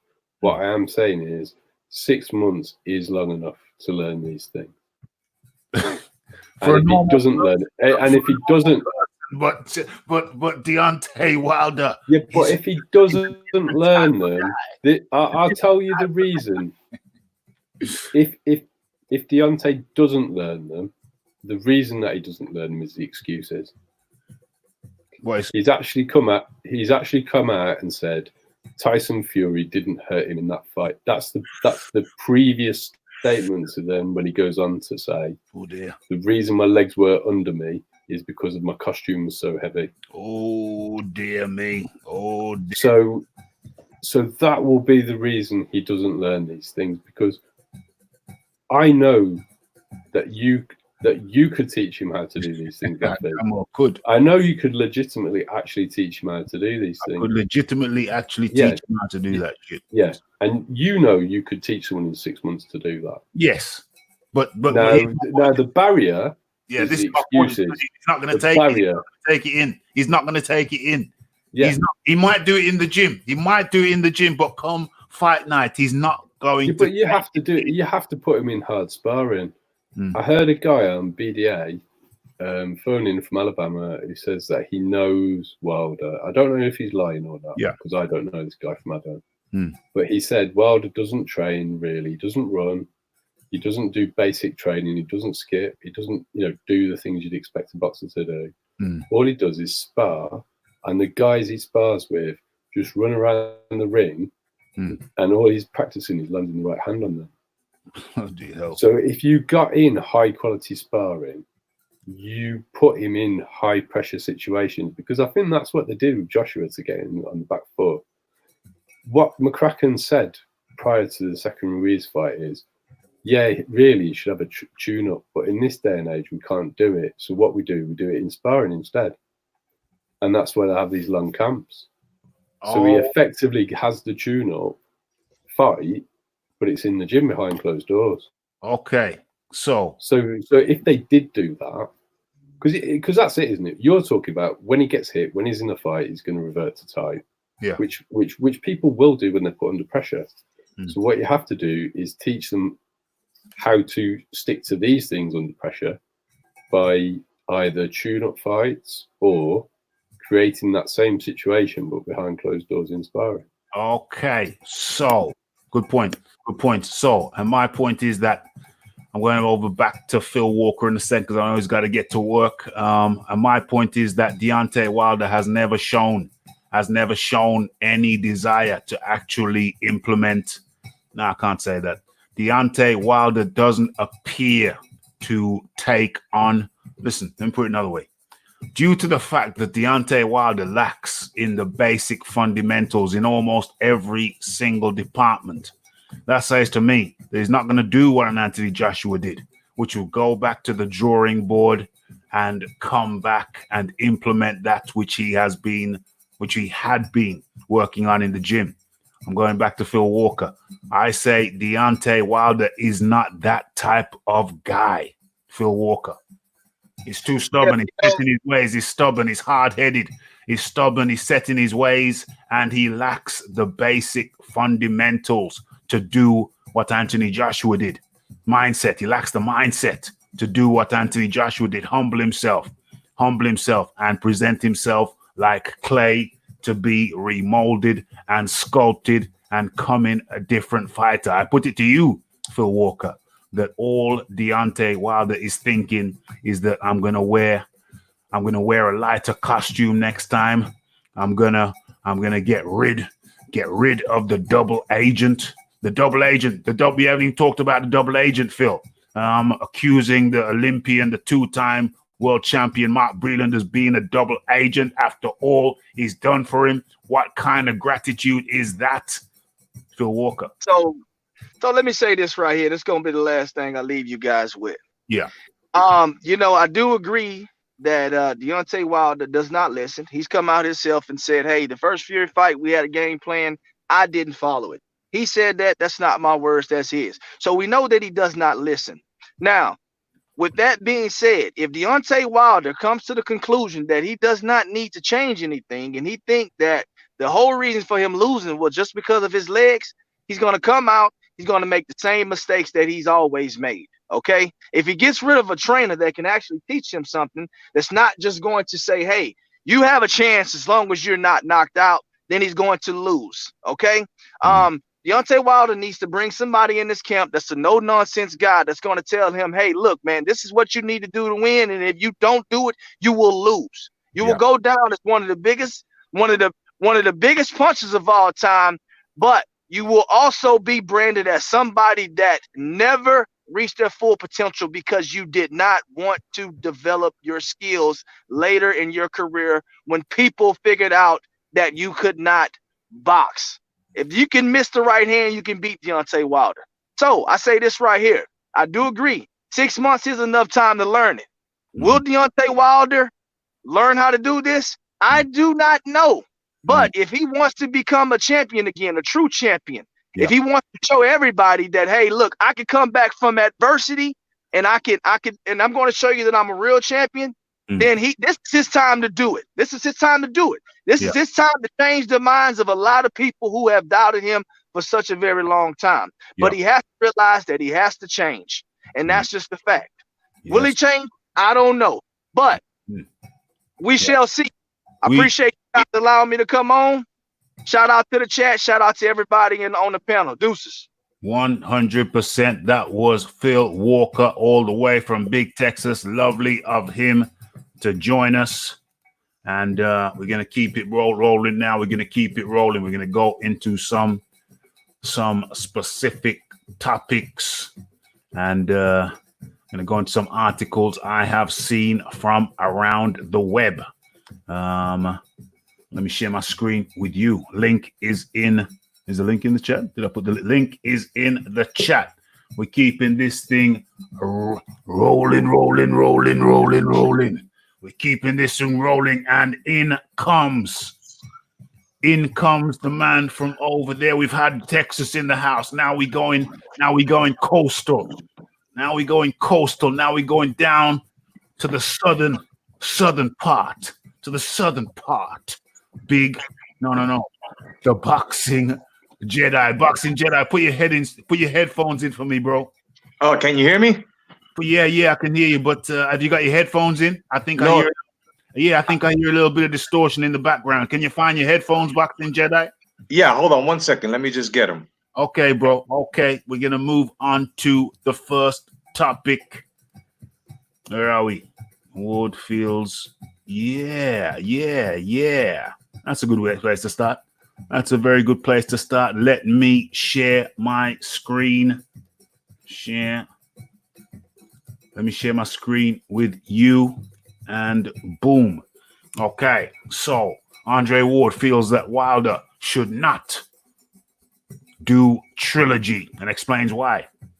Okay. So former 2-division world champion Andre Ward was at ringside on Saturday night when Tyson Fury stopped Deontay Wilder in 7 rounds to capture the WBC and the ring heavyweight title at the MGM Grand Las Vegas. Okay, so Wilder was dropped in the 3rd and the 5th before his corner threw in the towel in the 7th. Back in December 28, Wilder and Fury fought to a controversial 12-round split draw at the Staples Center, Los Angeles. Okay, so Wilder now has 30 days. I heard Bob Arum say it was 25 days, either one. Let's say 27. Let's compromise. Wilder has 27 days to exercise a rematch clause, with the 3rd fight likely to take place in the summer. Ward would not advise Wilder to head directly into a 3rd meeting. But everything indicates that Wilder is more than likely to go and exercise his right to an immediate trilogy fight. Okay, so Ward says these types of things can happen to anybody, but they happen oftentimes to guys who exclusively depend on one thing. And we know what that is for Deontay Wilder. And that's power. He's built his whole reputation, his whole foundation on fear.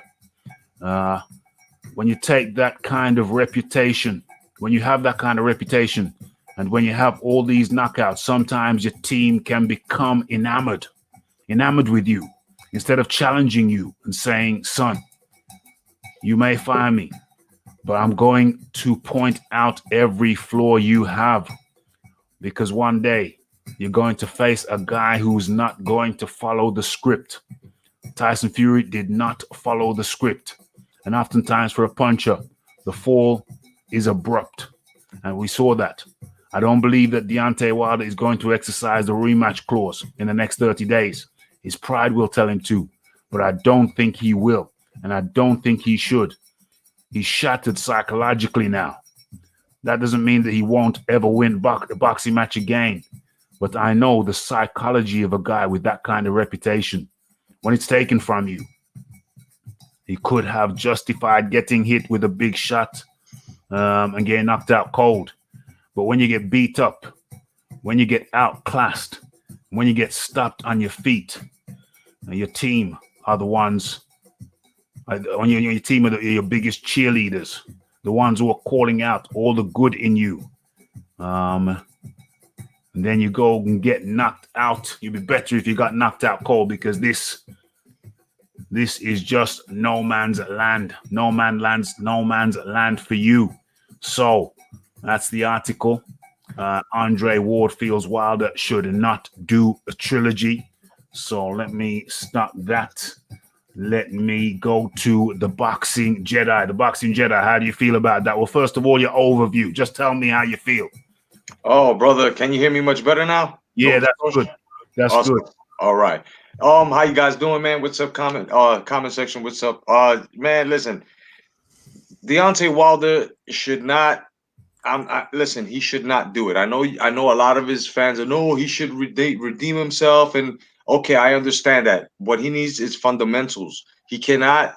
He has to work on that wide stance. I mean, for Christ's sake, his targeting is off. He's just measuring with that jab. It's the same.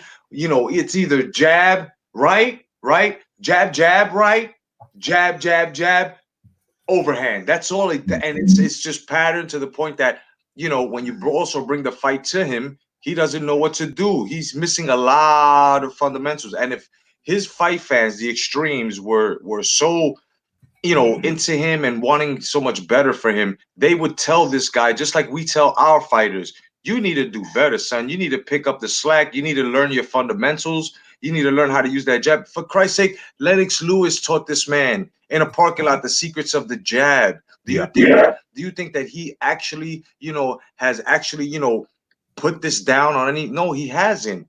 And we all have to be honest here. Deontay Wilder, from what we see now, we can honestly speak now that almost everybody in the heavyweight division that Anthony Joshua has fought on the top 10 can touch and defeat Wilder. Now we can actually say this is not a triangle theory. Why? Because he does not have the fundamentals. He has no defense. This guy was taught on how just to be a freight train. That's it. But now what happens when the freight train gets skipped off its track by one little stone? And that's exactly what happened here. Now, there's no hate towards Deontay Wilder, because if anyone wants to take it there, the hate comes from him disrespecting the legends and the greats, right? And even though he has a right, because this is his career and he is his own champion and others champions at the time only he had the right to say, even though it was blasphemy, that he was better than Mike Tyson. He could have beaten him in '86. He is our Ali. He is our Evander Holyfield. At the end, when it all was said and done, he did not live up to any of them. Even when he leaves, he will never be close to any of these gentlemen that he is trying to be part of that thread of. Never. And this is what his pride has to understand now, you lost. And the reason why you lost is simply because you lack a lot of levels in boxing. This happened as well to Danny Garcia. I also said it as well. If you don't dance enough, if you don't get in there and are competitive and you don't have your fundamentals, which a lot of these guys don't, you will be exposed. Look what happened to Keith Thurman with Manny Pacquiao, the Grandmaster, right? I mean, people have to understand here. I know you want to look at the demographics through whatever agenda you have, but Deontay Wilder is not an elite fighter. An elite fighter showed him this past weekend, showed him. Okay. And what's going to happen here is if he don't learn his fundamentals, other fighters will show him what boxing is. And his fan base will just have to sit back and create everything from poisoning Deontay Wilder was poisoned to fixed gloves, to spies, to all these conspiracy theories. It's ridiculous. And this is why they have to take a page out of yesteryear's fight fans like us and understand you can't make excuses when your champ fights, because the moment you do that, you're not really his fight fan. You're just like his yes man in his camp, and all you want him to do is please and favor and entertain you. But you're wrong. JD's needs to go. The Bella needs to come back. Breland needs to come back. He saved your life, boy. He saved your life. You don't understand. And this is another thing that his fans have to understand as well. He was about to go night-night. He needed my pillow. He was going to need a Craftmatic adjustable bed with his sleep number. Tyson Fury was going to put it on him. And a lot of you guys are in shock and awe. Hey, it happened to us with Tyson Douglas. It happened to us with a lot of upsets. This was an upset, and your man was not ready. He hasn't been ready since he's been thrown opponents. He has been thrown opponents. Take a good look at what a heavyweight in this era should look like. Anthony Joshua, look at his resume, and then look at the empty resume that has less quality and all quantity in Deontay Wilder. And if you think I'm lying, rewind that fight, Fury Wilder 2, and take a look at how Fury boxes and is much more polished, and take a look at how Deontay Wilder is tarnished and a bit polished. Yes, yes, yes. I didn't interrupt you when you were speaking there because I notice anytime I talk, it comes through booming through your speaker because you ain't got your headphones in, Boxing Jedi. So I couldn't talk while you was talking because it booms out when it comes through your end. You see what I'm saying? But very valid points from the Boxing Jedi. Boom, boom. Everybody is up in the building tonight. But now we're going over to Marla. You're on mute, Marla. I've muted you. So yeah, we're talking about the rematch, the trilogy. Andre Ward said that Deontay Wilder should not take the trilogy. First of all, hello and welcome, Marla. How's it going, man? Real good, man. Real good. So, how's it going, Boxing Jedi? Yeah. Chilling, Marla. Welcome, Marla. No doubt. Good to see you, brother. Sweet, man. Yeah, so Andre Ward, Marla, says that Deontay Wilder should not take the rematch. He's a shattered man. Yeah, I think he's sort of, even if he takes a year off, I think that Wilder, in all honesty, he is what he is. What we're seeing now is what we're going to get. Mm-hmm. And I feel like this financial forces, Shelley Finkel, all these guys, they want that belt back because they've lost all the leverage in the heavyweight division. They don't have another heavyweight fighter to try and get it back, realistically. So they're going to throw Wilder in there, and I think he's stupid enough to believe that he could actually go in again in 6 months from now and be successful. And I think I just don't know what he can learn in 6 months. He's got such a long hill to climb to get anywhere near where he needs to be. And Ross Clark. Ross in the building. How do you do? And what do you think about Andre Ward's word? Deontay Wilder will be shattered at this last. Shattered. He shouldn't take the trilogy fight in 6 months. First of all, what's up, Rapper Dawkins? What's up, my man Jay Cotto? Hey, Jay Cotto been on fire in the last couple of videos. So Thanks, salute, brother. salute, Appreciate it. Mala, salute everybody. Andre Ward is correct. Andre Ward is correct, and I usually don't agree with him because sometimes he's a little biased. But in this case, I do believe it. When you get a beating like that, the beating that you take, huh? Oh, okay. All right. When you guys get like when you take a beating like that for that many rounds, not only that, I believe that fight should have been stopped earlier. His legs was gone under him, and he took a beating. Not only did he take a beating in that fight, he took a mental beating in that fight. He took a mental beating because you went into a fight unprepared. You had a team that didn't prepare you for the type of style that Wilder was going to have. You ended up losing. You ended up just sitting there as a sitting duck. You had a corner that didn't know how to attend to your wounds. You had a corner that didn't even wipe your face properly. Like all these things came into play.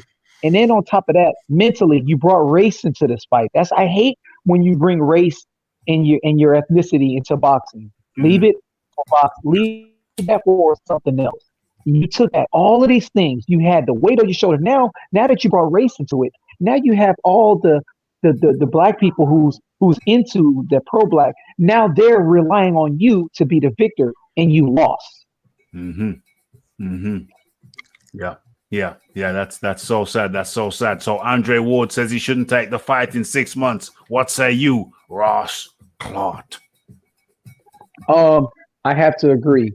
This isn't like the AJ fight. You know, when Anthony Joshua didn't take a beating in that fight, he just lost that fight. He readjusted. He went back to his team. He watched the fight. He went to school, watched the fight, and had the right team to tell him, you know what, we need to make these adjustments, A, B, and C, in order for you to be victorious. In this case, with Wilder, he took a beating in this fight. He took a lot out of him. And not only that, this is the second time technically Wilder got beat by Fury. 2 times in a row. Not only the second time him losing to Fury, he lost to Fury technically 2 different ways. I outboxed you the first time, and now I outslugged you. Yeah. Yes. So what's the road back? What's the road back, Ross Clark? What's the road back? The man hasn't even got the fundamentals, the basic fundamentals. What's the road back? Well, and I'll just be honest with you. You guys know the old cliche saying, you can't teach an old dog new tricks. In this case, and that varies, right? In this case, with someone like Wilder, who constantly had a team, who's telling him, you don't need this. You know, there was people telling him, you don't need to learn boxing when you're ending a fight. It doesn't matter if you're getting outboxed when it takes one shot to knock the guy out.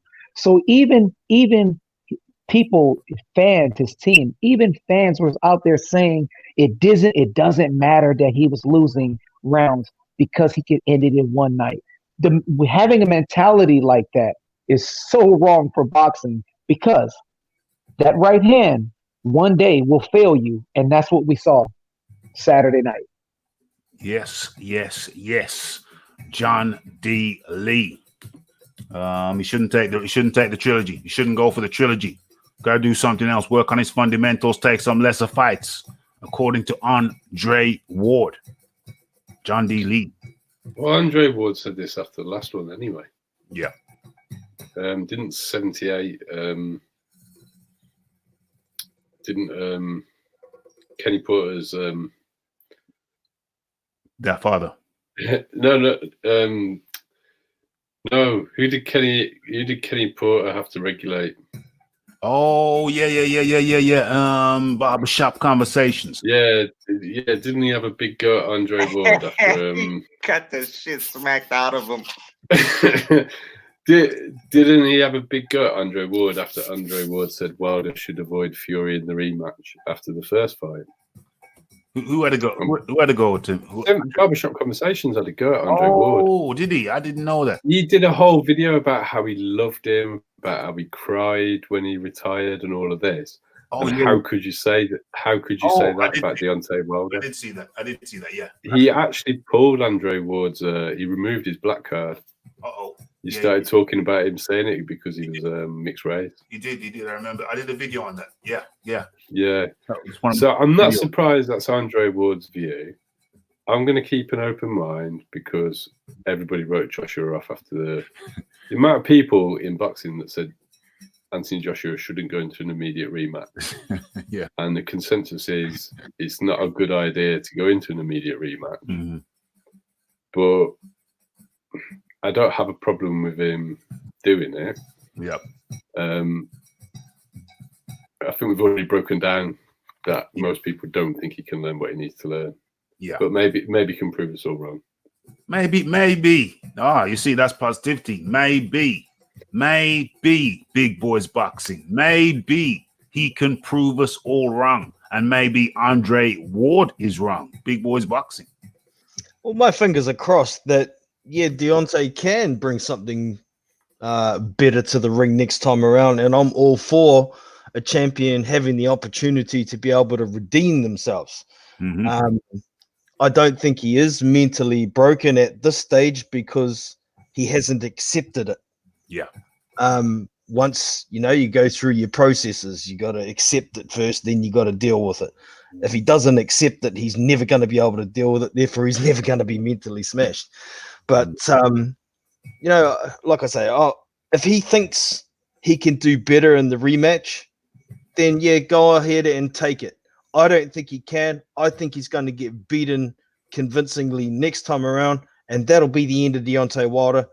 Then we can move on to something more important. Well, OMG. Okay, so let's move swiftly on to the next thing. Fury's father. I better share this screen. This is a good one. Let me move this to a place. Let me take this to a place. Let me take you to a place I know you want to go. It's the good life. Okay, so Fury's father. Joshua's frightened. He'll retire before facing my boy Tyson. John Fury, father of WBC heavyweight champion Tyson Fury, does not expect his son to face Anthony Joshua in the near future. He believes Joshua, the WBO, IBF, WBA, IBO world champion, would avoid such a contest. Fury made the statement last Saturday night at the MGM Grand. Fury made a statement. Yeah, we know about that. Let's go to the quote. There are levels. There are levels apart. If you like the aliens are, like years in front of us in terms of brain power. John Fury told IFL TV, why do people assume that aliens are more intelligent than humans? Why do they think that? We've never met one. What is the supporting evidence to support that aliens are more intelligent than humans? They could be dumber. It's a horrible thought, but they could be dumber. They are levels apart. That's how my son is in front of Joshua in terms of ability. He can't do it. He's got slow feet. He has got some fast hands. He goes 1, 2, left hook, chin stuck in the air. You've seen him. He's blowing out of his ass the moment he has any pressure on him. Tyson will do more than put pressure on him. He'll be crying after 4 rounds. I don't think you'll see it because he's too frightened. He's frightened. He'll retire before he faces my boy Tyson. The Gypsy King will retire him before he even fights him. OMG. He hasn't got anything to beat him with. He don't need money. He's a trillionaire. He don't need it. So why would you mock your legacy? Why would you mock up your legacy? By letting a big Jippo spark you right out. End of. And those were the words of Big John Fury. Where are we going? Where are we going with this? Yeah, let's go to the Boxing Jedi. Yep, no doubt. I mean, it's just his pops talking. Enough respect to him. Joshua's not gonna pay any attention, but it is good wood for the fire. Now, I tell you this, Joshua will take that, and Fury and Joshua will meet, and that is going to be one hell of a barn burner. I cannot wait. Congratulations, England. You deserve it. You know what I'm saying? You guys have been, putting boxing on the map. I respected y'all since the beginning. Whoever wants to be on skin politics or whatever, I don't follow any of that. I follow the sport of boxing.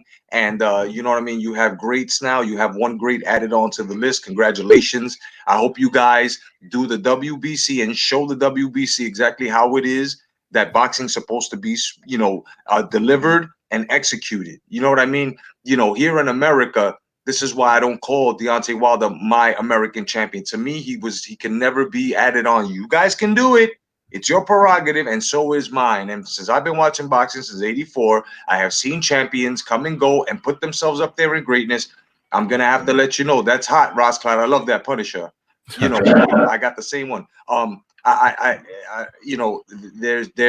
There's nothing different that Wilder's gonna do. I hope he does come back. Every champion needs, a road to redemption. They need to redeem themselves. But to tell you the truth, it's that the beating's going to be worse. Just like Razkla said, just like Mala said, there's nothing there's nothing new that's going to be taught because of one simple reason, that flaw. He goes in there and thinks that boxing is freestyling. He totally, even though you're supposed to forget what you learned so it can become, reflex. Wilder has not registered that. The only way he registers that is if you stand in front of him. You know what I mean? And all of these fighters have stood in front of him. Now, when you move and you're evasive, it's a problem for him. Now, all of a sudden, he's breathing harder. Now, all of a sudden, he's digging deeper. Deontay Wilder has been dragged into deep waters, and I don't think that he's going to ever beat Fury. It could be 10 fights. Right now, this is the second one. The third one that's coming, he'll lose. The fourth one, he'll lose. He'll lose completely. You know why? Like I said before. Now, I do respect Tyson Fury's pops. He is supposed to talk that ish. He's supposed to, because that's his son, and of course, and it's a positive thing. I'm glad he's doing it. But Anthony Joshua has been active, has been very competitive, has had a lot of rough fights in his era. This is his era. Tyson Fury is picking up from where he was supposed to be, put himself on there. So I think that this is going to be the ultimate test for both gentlemen in their careers to see exactly where they are and who's going to be who in England. And I can't wait. Congratulations, England. You got yourself a classic. 100%. We got ourselves a classic. Who we going over to now? Mala. Fury versus Joshua. Fury apparently it's like the aliens versus the humans. He's light years ahead. Anthony Joshua is gonna retire before he takes the fight. He's gonna retire. He's got no chance, according to John Fury. Yeah, I don't believe that. I think Anthony Joshua is a totally different fighter to Deontay. Deontay's a one-trick pony. AJ's not. He's got a good straight right hand, good left hook. He punches equally well with either hand. He's a very good combination puncher, best uppercut in the game. He can fight inside, outside. He can work the body. He's got a good jab. I think he's got good speed, AJ. When he gets his weight down, he's got decent stamina. So I think it's a totally different fight, and I think the Furies don't want to get ahead of themselves and take AJ for granted. I think he can bring a bit more than what they're bargaining on. But I just hope that I hope Wilder does take the fight as soon as possible with Fury. Yeah. And so he can just hopefully loses. We can just get him out of the way and then get the AJ Fury fight. 100%. John D. Lee. Well, Big John Fury's been slating AJ since he won that Olympic gold medal. Yeah. He said Charles Martin was going to beat him. He said Parker was going to beat him. He said Klitschko would destroy him. You know, I think I've heard a show on YouTube about this today specifically, that Tyson Fury, I'm not sure I believe this, but it's a consensus opinion, performs to the threat level in front of him. Mm-hmm. If Tyson is complacent when he goes into the AJ fight, that is not a good thing for him to do. Mm-hmm. So his father shouldn't be saying it's light work. Mm-hmm. And there's no way on God's earth that AJ is going to not fight him.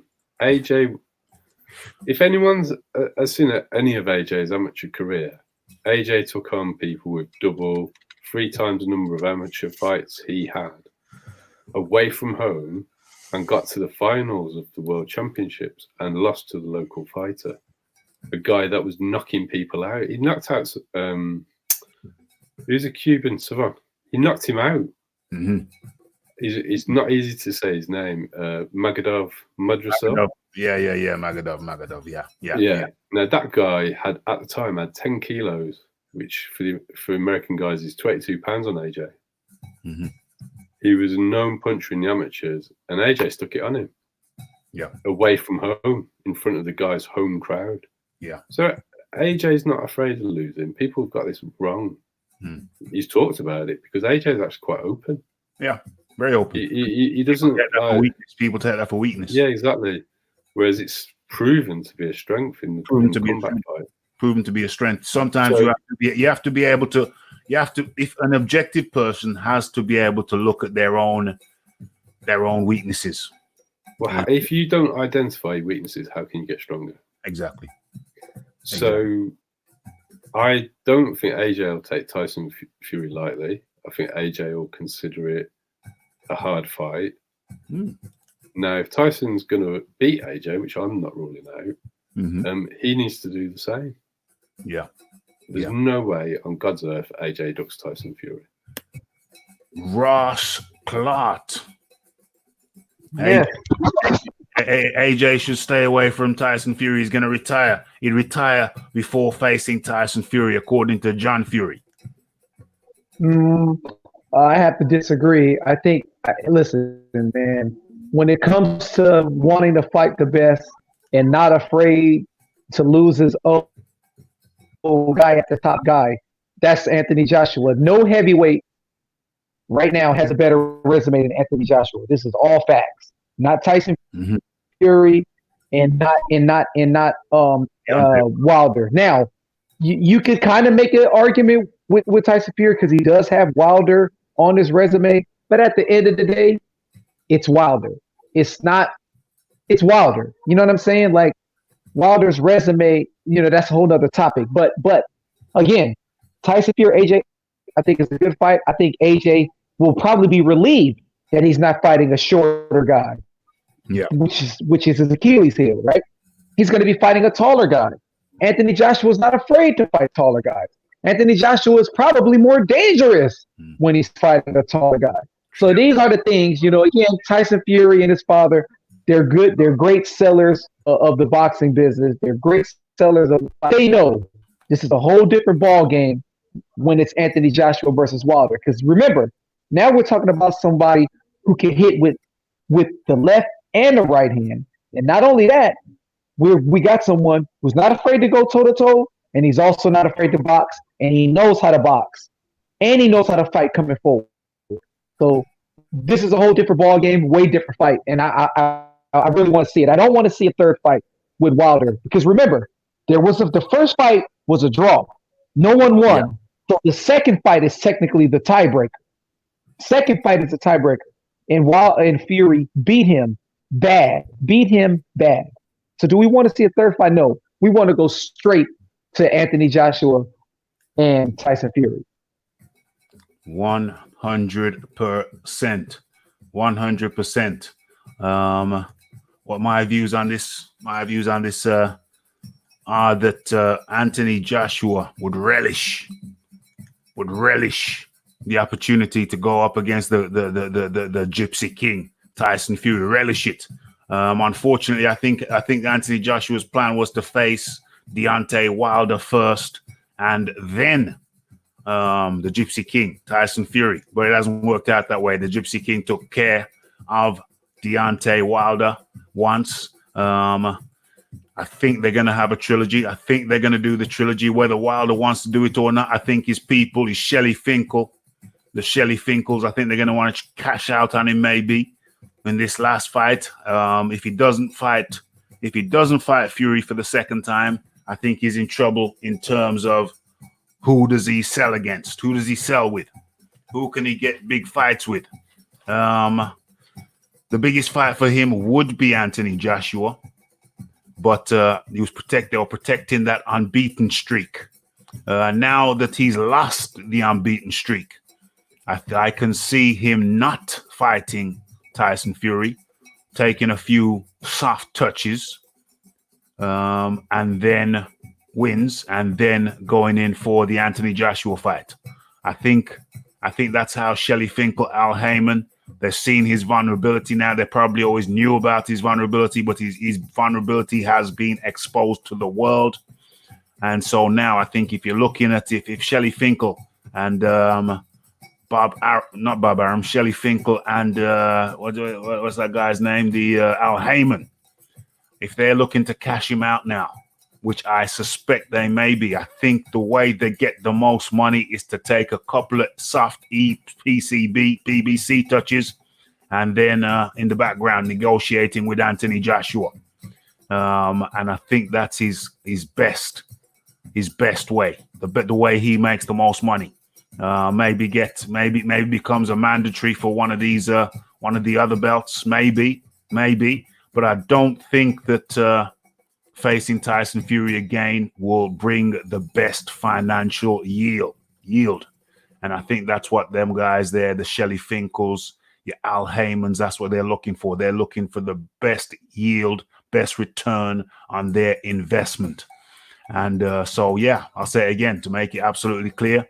I think the way Fury makes the most money is to take a few soft touches maybe, and then be negotiating with Anthony Joshua in the background, because I think Anthony Joshua still wants him. Anthony Joshua will still, as a point of principle, give him a crack at those belts because he wants to prove a point. Deontay Wilder's talked hella-ish for the last couple of years minimum. And I think Anthony Joshua has a trait which a lot of people overlook, and that is a healthy level of spitefulness. He wants to get him in there, and he wants to work that body. You know what I'm saying? He wants to work that body. He wants to fold up. He wants to fold up Deontay Wilder. It don't matter that he's taking a loss. He wants to show in front of the world that this guy has been talking hella-ish for the last how many years. And that's my take on that. As far as Tyson Fury goes, I think Anthony Joshua goes in there. Tyson Fury, it's been said all over the press that Tyson Fury is the favorite. I don't think that's going to phase Anthony Joshua one tiny little bit. Who am I siding with on this one? I'm with Anthony Joshua. I want Anthony Joshua to win, and I can explain why. When Tyson Fury took his drugs, took his cocaine and his steroids, and then retired before he could get banned, who was carrying the flag? Who was waving the flag? Who was carrying the torch? Who was carrying the torch? Who had boxing, heavyweight boxing on his back? It was left to the relative novice, Anthony Joshua. And he rose to the challenge, and he put heavyweight boxing back on the map. You know what I'm saying? Now heavyweight boxing is vibrant, it's lively. And, we have Anthony Joshua. Anthony Joshua has a lot to say about that. He's got a lot to say about that. And so, we have to I give credit where credit's due. I look forward to Anthony Joshua versus Tyson Fury. I think it's a great fight. Tyson Fury saying he's not going to fight in the UK again. So it's going to have to be over in Vegas. That's very, very disappointing. I think we as fans have to make our voice heard. And once we start patting Tyson Fury on the back, which he deserves the pats on the back, We're going to have to get back to reality and real talk and let him know that that fight has to take place in the home of Queensbury Boxing. Raphie, Yo. have you seen the articles about it going to Saudi? Yeah, I mean, they want it in Saudi. They want it in Saudi. Have you seen but the size of the purse they're talking about? No, what's the size of the purse? £400 million. And Eddie Hearn has said that the only way he thinks it could go in the UK is if the government actually intervened, because the Saudis are serious about putting that type of money. John into Daly. it. Yeah. John Daly, can you tell me how much 400 pounds is? Because I only know American. 400 million pounds is about $500 million. Yeah, Okay. $500 million. Yeah. Unbelievable. Wow. Yeah. $500 million purse. $500 million roughly. So I think it's going to Saudi. Yeah, inevitably. If they're talking that kind of crazy money. Yeah. So for me, that's another reason why, selfishly, yeah, I'm all right with the trilogy, because I think I can afford to go to the Pulev fight. Yeah. It's going to be in Saudi. They've actually got to build a new stadium. So I might have time to save up for it, Raphie. Damn. John D. Because, I mean, well, come on. It's never going to happen again. Yeah, it's true. It's true. We're not going to see two Brits fight for the undisputed heavyweight title again, unless it's an undisputed heavyweight champion fighting his mandatory, but it's not the same, is it? Yeah. It's gonna be. Listen, but I'm still, regardless of that, I'm still lobbying for it to be in the UK out of principle. You need to lobby your MP. That's what Eddie Hearn's saying. Well, I'll lobby anybody. Out of principle, this is a UK fight. It should be in the UK. But this is commercial world. It's a competitive world, and everything counts in large amounts. Shout out to Depeche Mode. Okay, so I'm liking that shout. So let's get into coming close to the 11th hour. Wilder fought Fury. Do I want to touch that? Or do I want to touch that? What am I going to touch next? Oh, this is a good one. This is a good one. Just got over the building. This is a good one. Where are we? Boom. Okay, so Fury's promoter is disappointed. Sorry, guys. It's all right. Fury's promoter would be disappointed if Wilder exercises the trilogy clause. Okay, Frank Warren, promoter for Tyson Fury, admits he would be disappointed if Deontay Wilder follows through on his promise to exercise his contractual right to have a trilogy fight in the summer. Okay, so Warren would have preferred to have his boxer go directly to a full unification fight with Anthony Joshua. Warren says the contract is concrete, where there is no way out if Wilder insists on a third fight. The first bout, we know about the first bout. I prefer to go straight to Joshua, but that is the contract, Warren told BBC Sport. It has to be honored unless we can reach some accommodation for him to step aside. We could pay him to step aside if he wants to do that, but that is his choice. It would be lucrative for Wilder, but I have spoken to his manager, and Deontay does believe he has the beating of Tyson Fury and he can knock him out. I don't believe that.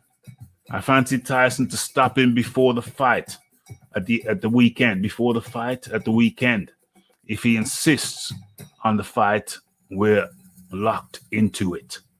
Warren would still want the Fury-Joshua unification in 2020, with Joshua already slated to make a mandatory defense against Kubrat Pulev in June.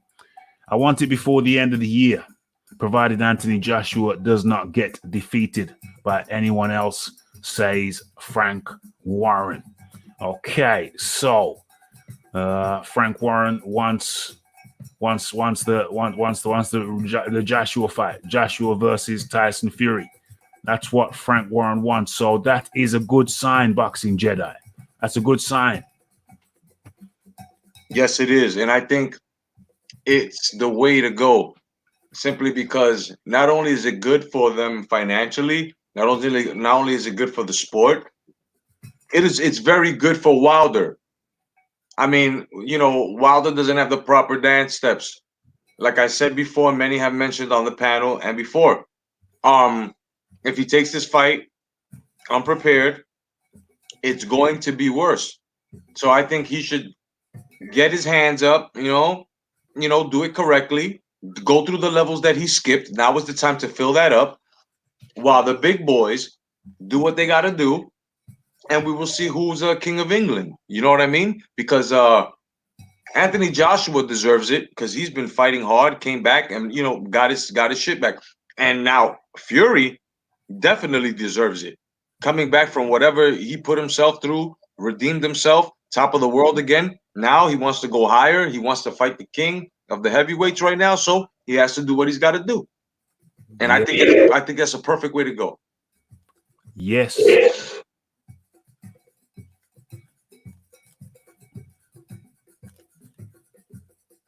Yes. Okay. So, yeah, that's Warren. He wants it. It looks very possible. Who's still here? You got, it looks very possible, Ross Clark. It looks very possible. You know what? Tyson Fury. Listen, the boxing fans, especially here in the United States, from what I'm seeing, and they know who I'm talking about, are so stuck on American. Boxing is worldwide. Heavyweight world champion is worldwide. But heavyweight boxing here in the United States, it isn't big. It's not popular. No. It's not popular. Mm-hmm. You know how many sales in the UK AJ and Fury will get? I mean, we're talking about Manny Pacquiao and Floyd Mayweather numbers, okay? Between two of the best heavyweights. You can't go wrong. I don't care where they fight. It doesn't have to be in the United States. And that's one of the biggest problems with some of these silly boxing fans. Listen, that fight that Wilder had with Fury, the reason why it sold is because of Fury. He's the man who sold the fight. He's the one who sold the fight. Yeah. So I don't know what this whole deal is. Like, Fury he's a superstar. The guy got charisma. He knows how to sell a fight. And I mean, have the two best guys. Okay, I want to say the two best heavyweights worldwide because that's what it is. And these silly boxing fans don't see it that way because they really, in their heart of hearts, they think, oh, it's the United States and that's the way. No, that's not how it works. Fury is the man now. So you got to go in his backyard now. Now he dictates what he wants to do with the championship belt, and it's well deserved. Yeah. John D. Lee. Looks like they won it. Oh, I know they all want it. I mean, if that purse that I've quoted is real, yeah, Frank's not doing very well financially, so he wants his slice of that. Oh, hell yeah. Yeah, so I mean that's just for starters.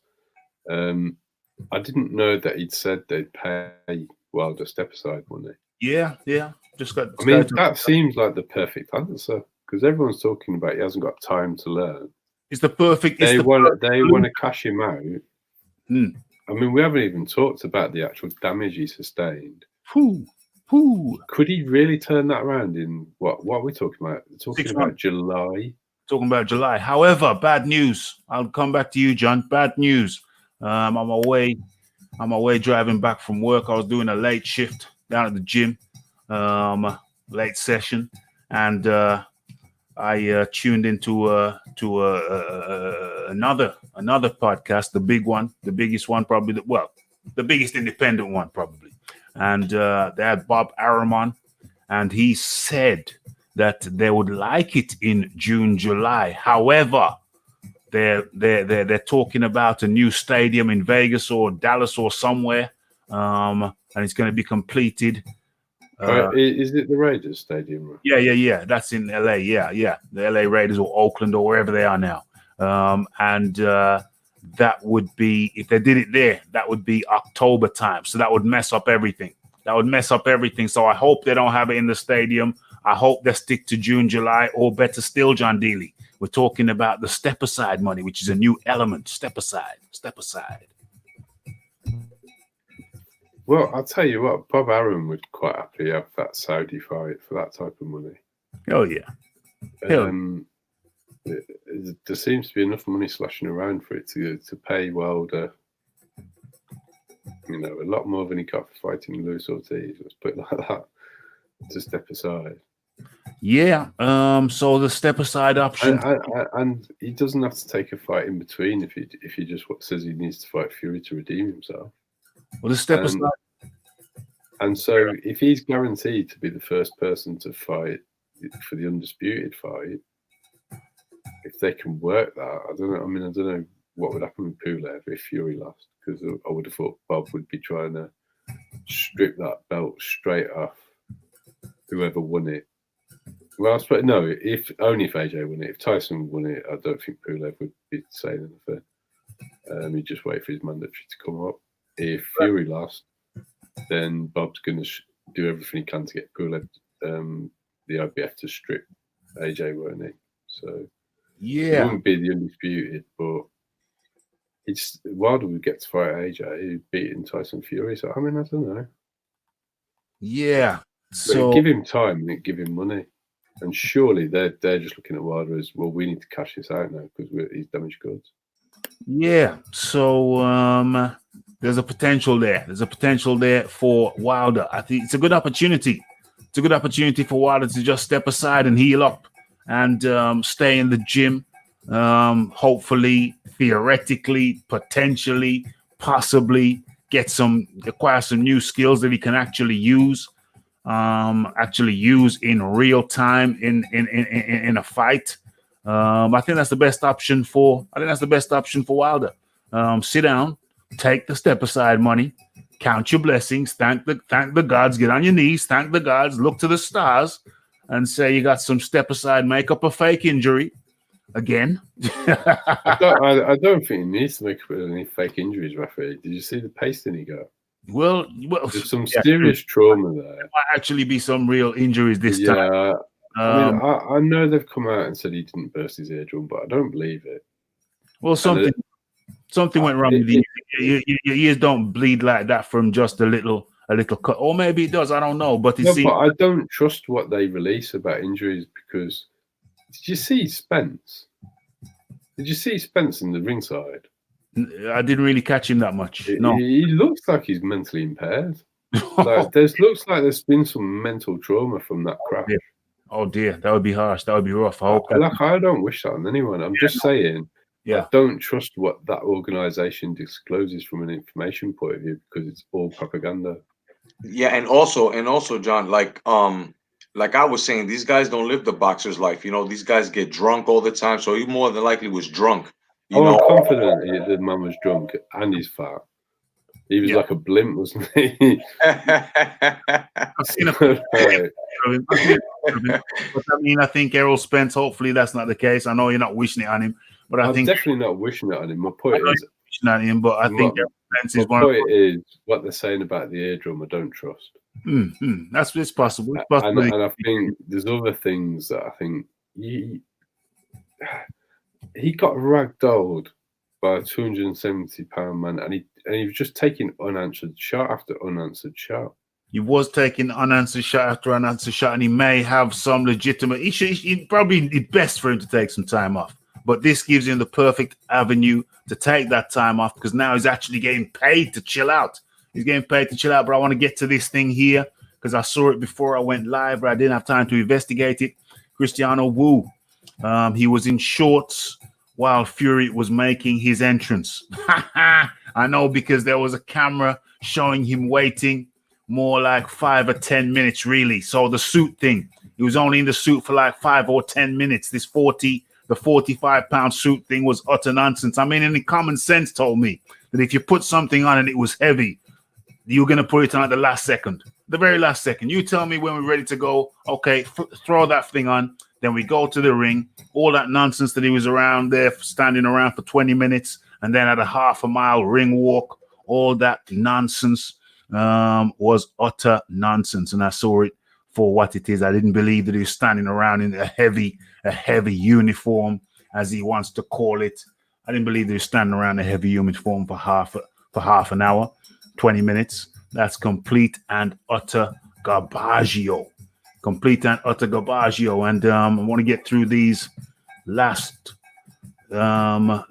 messages. What's going on here? Wild Soul says Joshua KO'd Fury in sparring when Joshua was an amateur and Fury was a prospect. Both have improved though since then. I'm not sure he knocked him out, but he certainly gave him a lot of food for thought. That's what I've heard from that sparring there. For me, AJ beats Fury. I am going with AJ to surprise a lot of the naysayers and the doubters.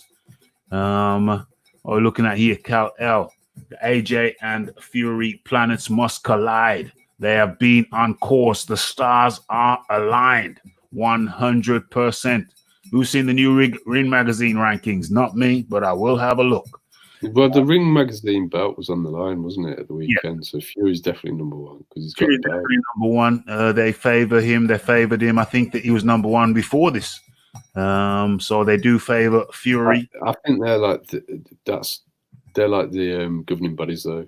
Number one isn't your champion, is it? No. Number one contender. So now he's actually got the belt. Yes, he's got the actual belt now. I agree. White beats Wilder.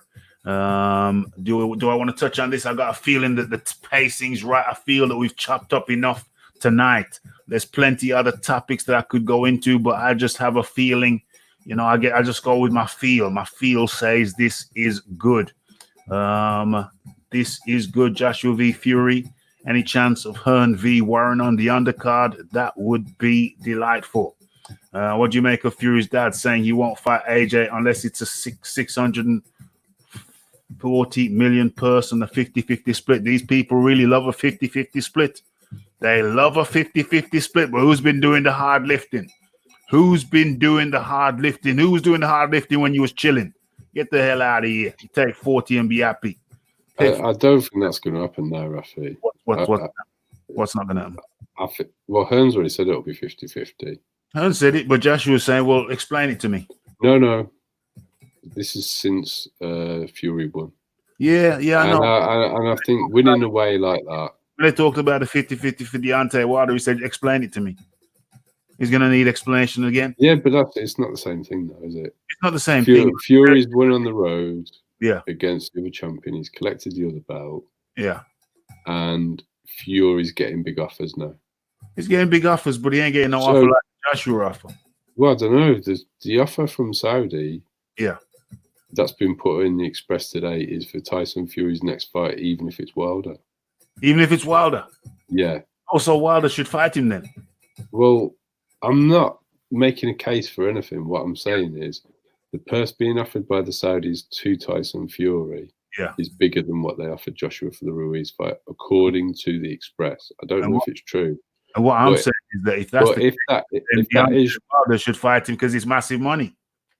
Well, what I am saying though is if you're going to go off last purses, what's going to end up happening is Tyson Fury is going to be the one who had the biggest purse in his last fight. If Tyson fights Wilder for that money, the purse is substantially bigger than the 85 million that Joshua got. If the article is true, so then the person who had the biggest purse last will actually be Tyson Fury by a way. It won't even be close.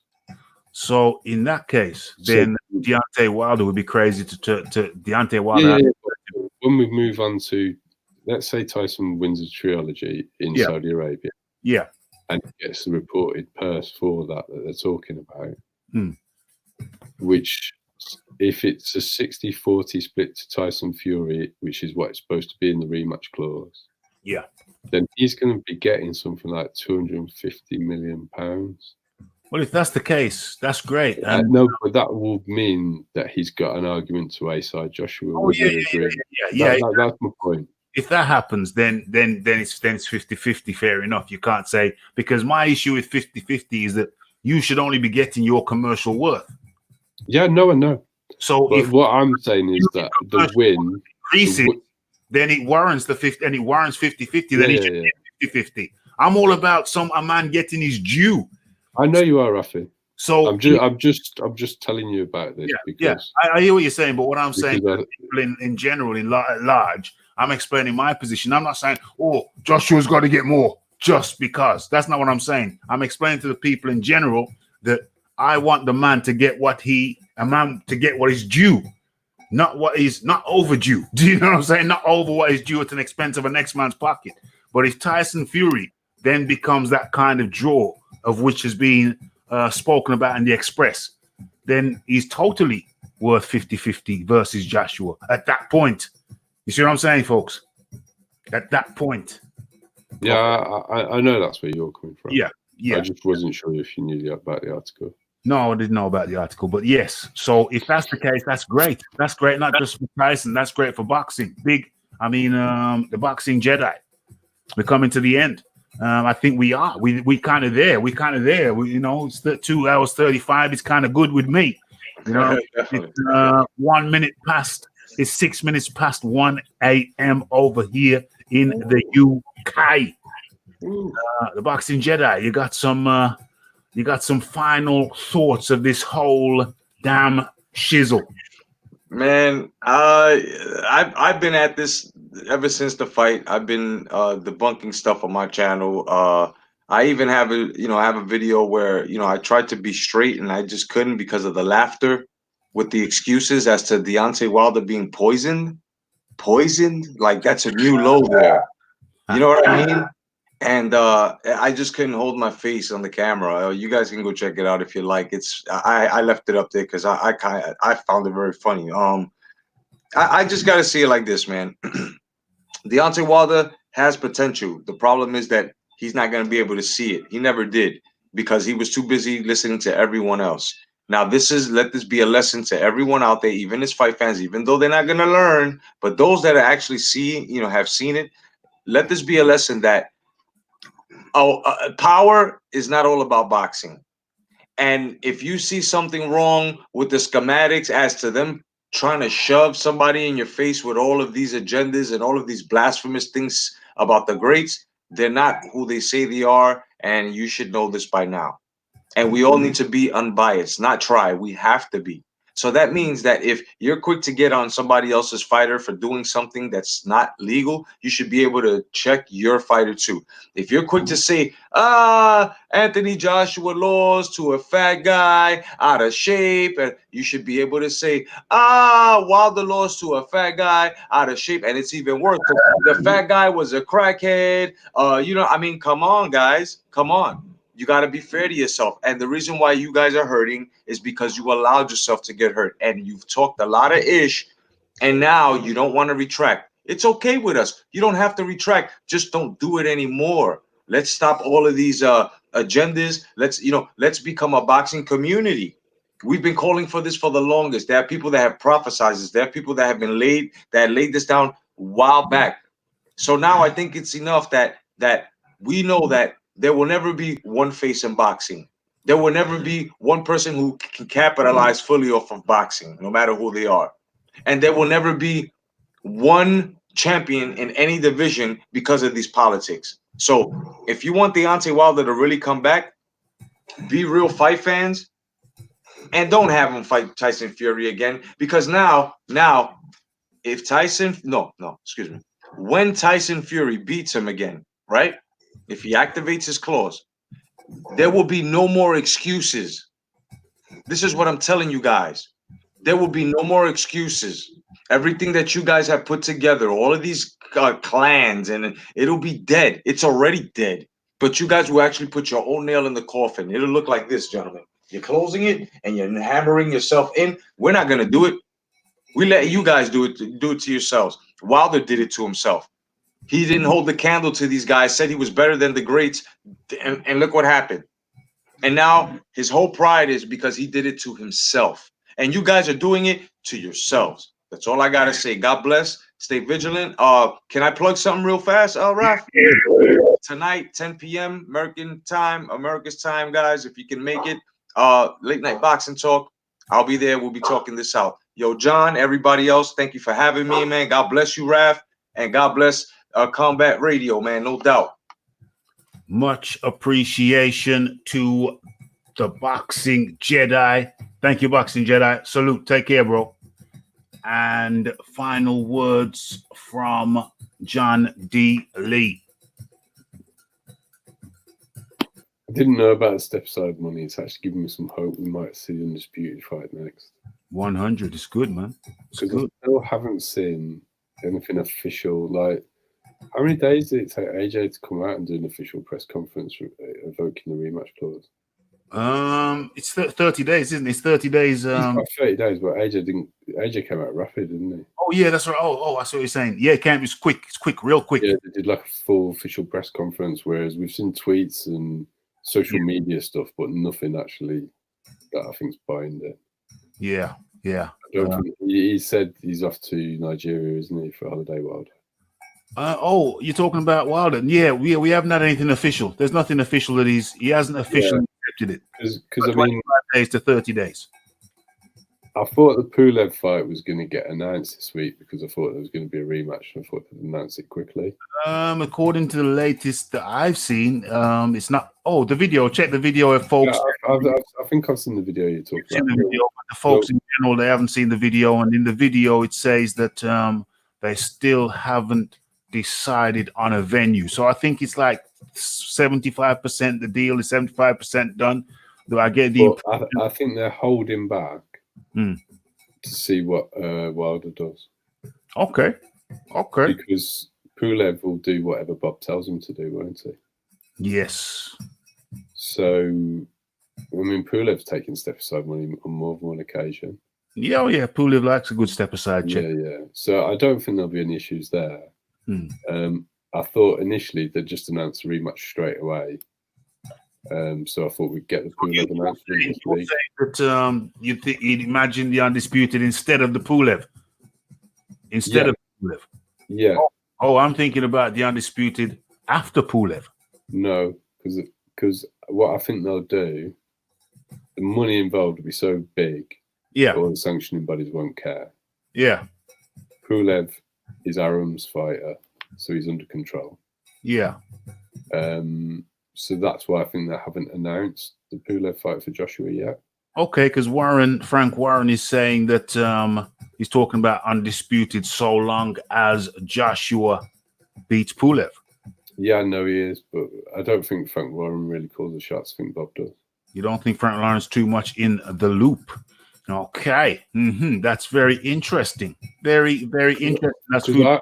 I thought the only reason they weren't announcing the Pulev fight was because they wanted to get past Fury and Wilder so they could get all eyes on it. But until we know what's happening with Fury and Wilder, I think they're gonna hang back even if the deal's done. Yeah. Just to make sure that they can't get the Undisputed fight in. Because if they can get it in, then I think Eddie's just so conscious that you could miss out on it. You know, Tyson could go off on one and lose to Wilder, and then we're back to square one. For real. Okay. So, John Daly, your final words, my friend, your final words, your final goodbyes. It's been a good first year, and here's the next one. 100%. John Daly, it's good to have you back on the Combat Radio. I know you're a busy guy and you gotta do your this and your that and etc. Gotta live life and work and earn money. But it's good when you can it's good when you find the time to jump on.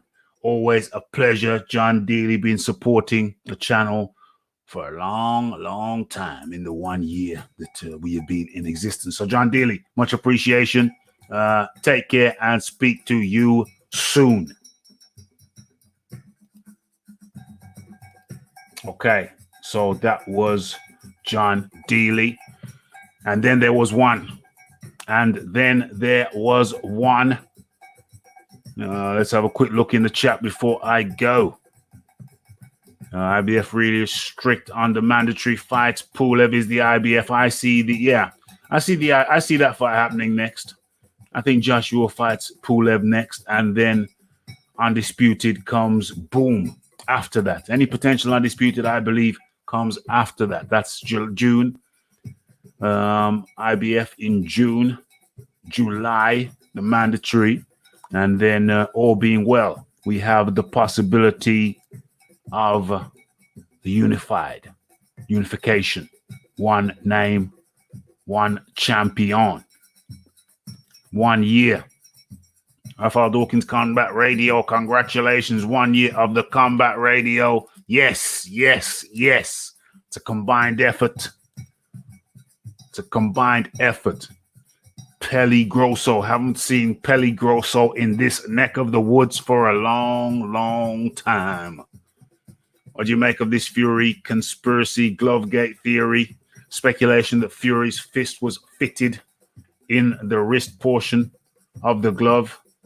The glove was flapping 90 degrees both ways. I've heard a little bit about that, but I haven't researched it. I'm going to watch the film again and watch the fight again. I didn't notice that at the time, though. Absolutely not.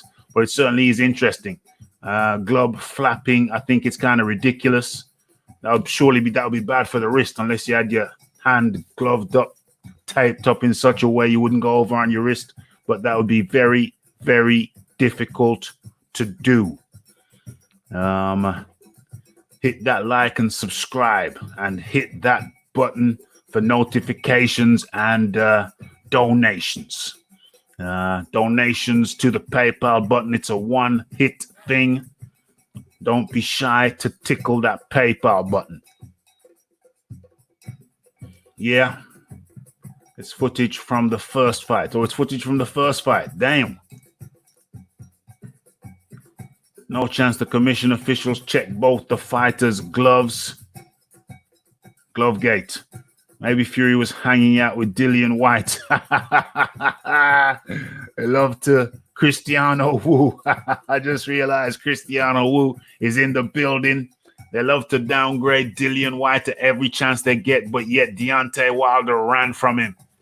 Deontay Wilder ran for 2 years away from Dillian White, and now we know why. Now we see what happens when you step to him, when you get on his toes. When you get on Deontay Wilder's toes, he's all at 60s and 7s. That's why he fought so many cruiserweights, unfortunately.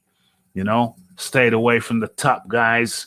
The best guy he fought prior to Wilder was a guy who some people say he was Jack Johnson's bucket boy. Actually, I've said that in the past. Best guy he fought was Jack Johnson's bucket boy. The only thing flapping is Wilder's fangirl's gums. Oh, gosh. OMG. Okay, and so that brings us to the end of the show. Raphie Dawkins Combat Radio is 1 year old. 1 year old. Yeah, it's been a real pleasure. It's been fun. It's been hard work. It's been all about the skill acquisition. It's been all about getting the news out. And I must confess, at times it has been felt like pressure, but I've come to the stage now where I think I've got the balance right. I think I've got the balance right where I can just, I don't pressure myself with this thing. I bang out a certain amount of videos per week, depending on my schedule. I just do things according to the time that I have, as opposed to trying to do things in accordance to the time I don't have. You see, it's a big difference. And it's enjoyable to me. At one time, I'd have been stressed out and pressured. And I'm eating my dinner just before the show, and I'm trying to wolf it down. Sometimes I didn't even eat my dinner until after the show. But now I say, hey, listen, get your nutrients in. And when you finish get your nutrients in, then you press the start button. It's very, very simple. And just a word to the wise. Whatever time you see written down for the start of the show, always add 15 minutes to that. Just give yourself a margin. Well, give myself a margin for error. That's my optimistic estimate. The chances are it's going to start 10, 15 minutes after that time. But yeah, I think I've got it in. Well, it's all about balance. Life is all about balance. I enjoy the show. I enjoy the journey. Like I said, there ain't really money in YouTube. Not that much. Not boxing YouTube. Maybe for the computing or the computer games people or whatever. There's money over there, but there's not really that much money over here. It's not really a money thing. It's an enjoyment thing. It's a fun thing, and it's a thing which can be used as a platform and a vehicle for other things. That's how you make your money, with other things. But for me, it's about the enjoyment and learning skills, new skills, skill acquisition, putting myself in a position where I have to learn how to do this, learn how to do that, so many challenges, and then, of course, rising to those challenges. So, yeah, it's good fun for me. It's great for me. And, yeah, what can I say? I hope it's good for you, too. Wah, wah. Okay, so it has been Boxing Talk with Raphie. 1 year old, 1 year old, 1 year deep. And I think it is going very, very well. Very, very well. And so, how can I say? It's Boxing Talk with Raphie. It's the like, it's the subscribe, it's the comment, it's the shares, and it is the hitting that bell icon to stay updated with news and notifications. And what else is there to say? Not much left to say other than it's the Cal L. It's the Philip Carl Roberts. It's the MB. It's the Cristiano Wu. The Sub-Skrilla. What else we got? Who else we got? The Thai. Where have I seen him? I've seen Thai Trips. And of course, it's the lovely Nicole Beatty. It's the Aaron Mason. And have I mentioned the Cal L? Yeah. It's the Shiz Biz. It's the Joe. It's the JP. It's the Big Boys Boxing. It's the John D. Lee. It's the Chase Athletics. It's the Backing Crowd. And it's the Mala. And it's the Boxing Jedi. And over there from Big Texas, of course, it's the Phil Walker. So this is a Boxing Talk with Raphie, episode 98, and it's the 1 year birthday edition. So it's been great having you. It's been another very enjoyable show. And the only thing left for me to say other than to follow me on Twitter, like, smash the like button, smash the subscribe button, tickle the PayPal button. It's Boxing Talk with Raphie, Mondays and Wednesdays, 10 p.m. UK time. Hope you enjoyed it. It's been a good one. And the only thing left for me to say is blessed.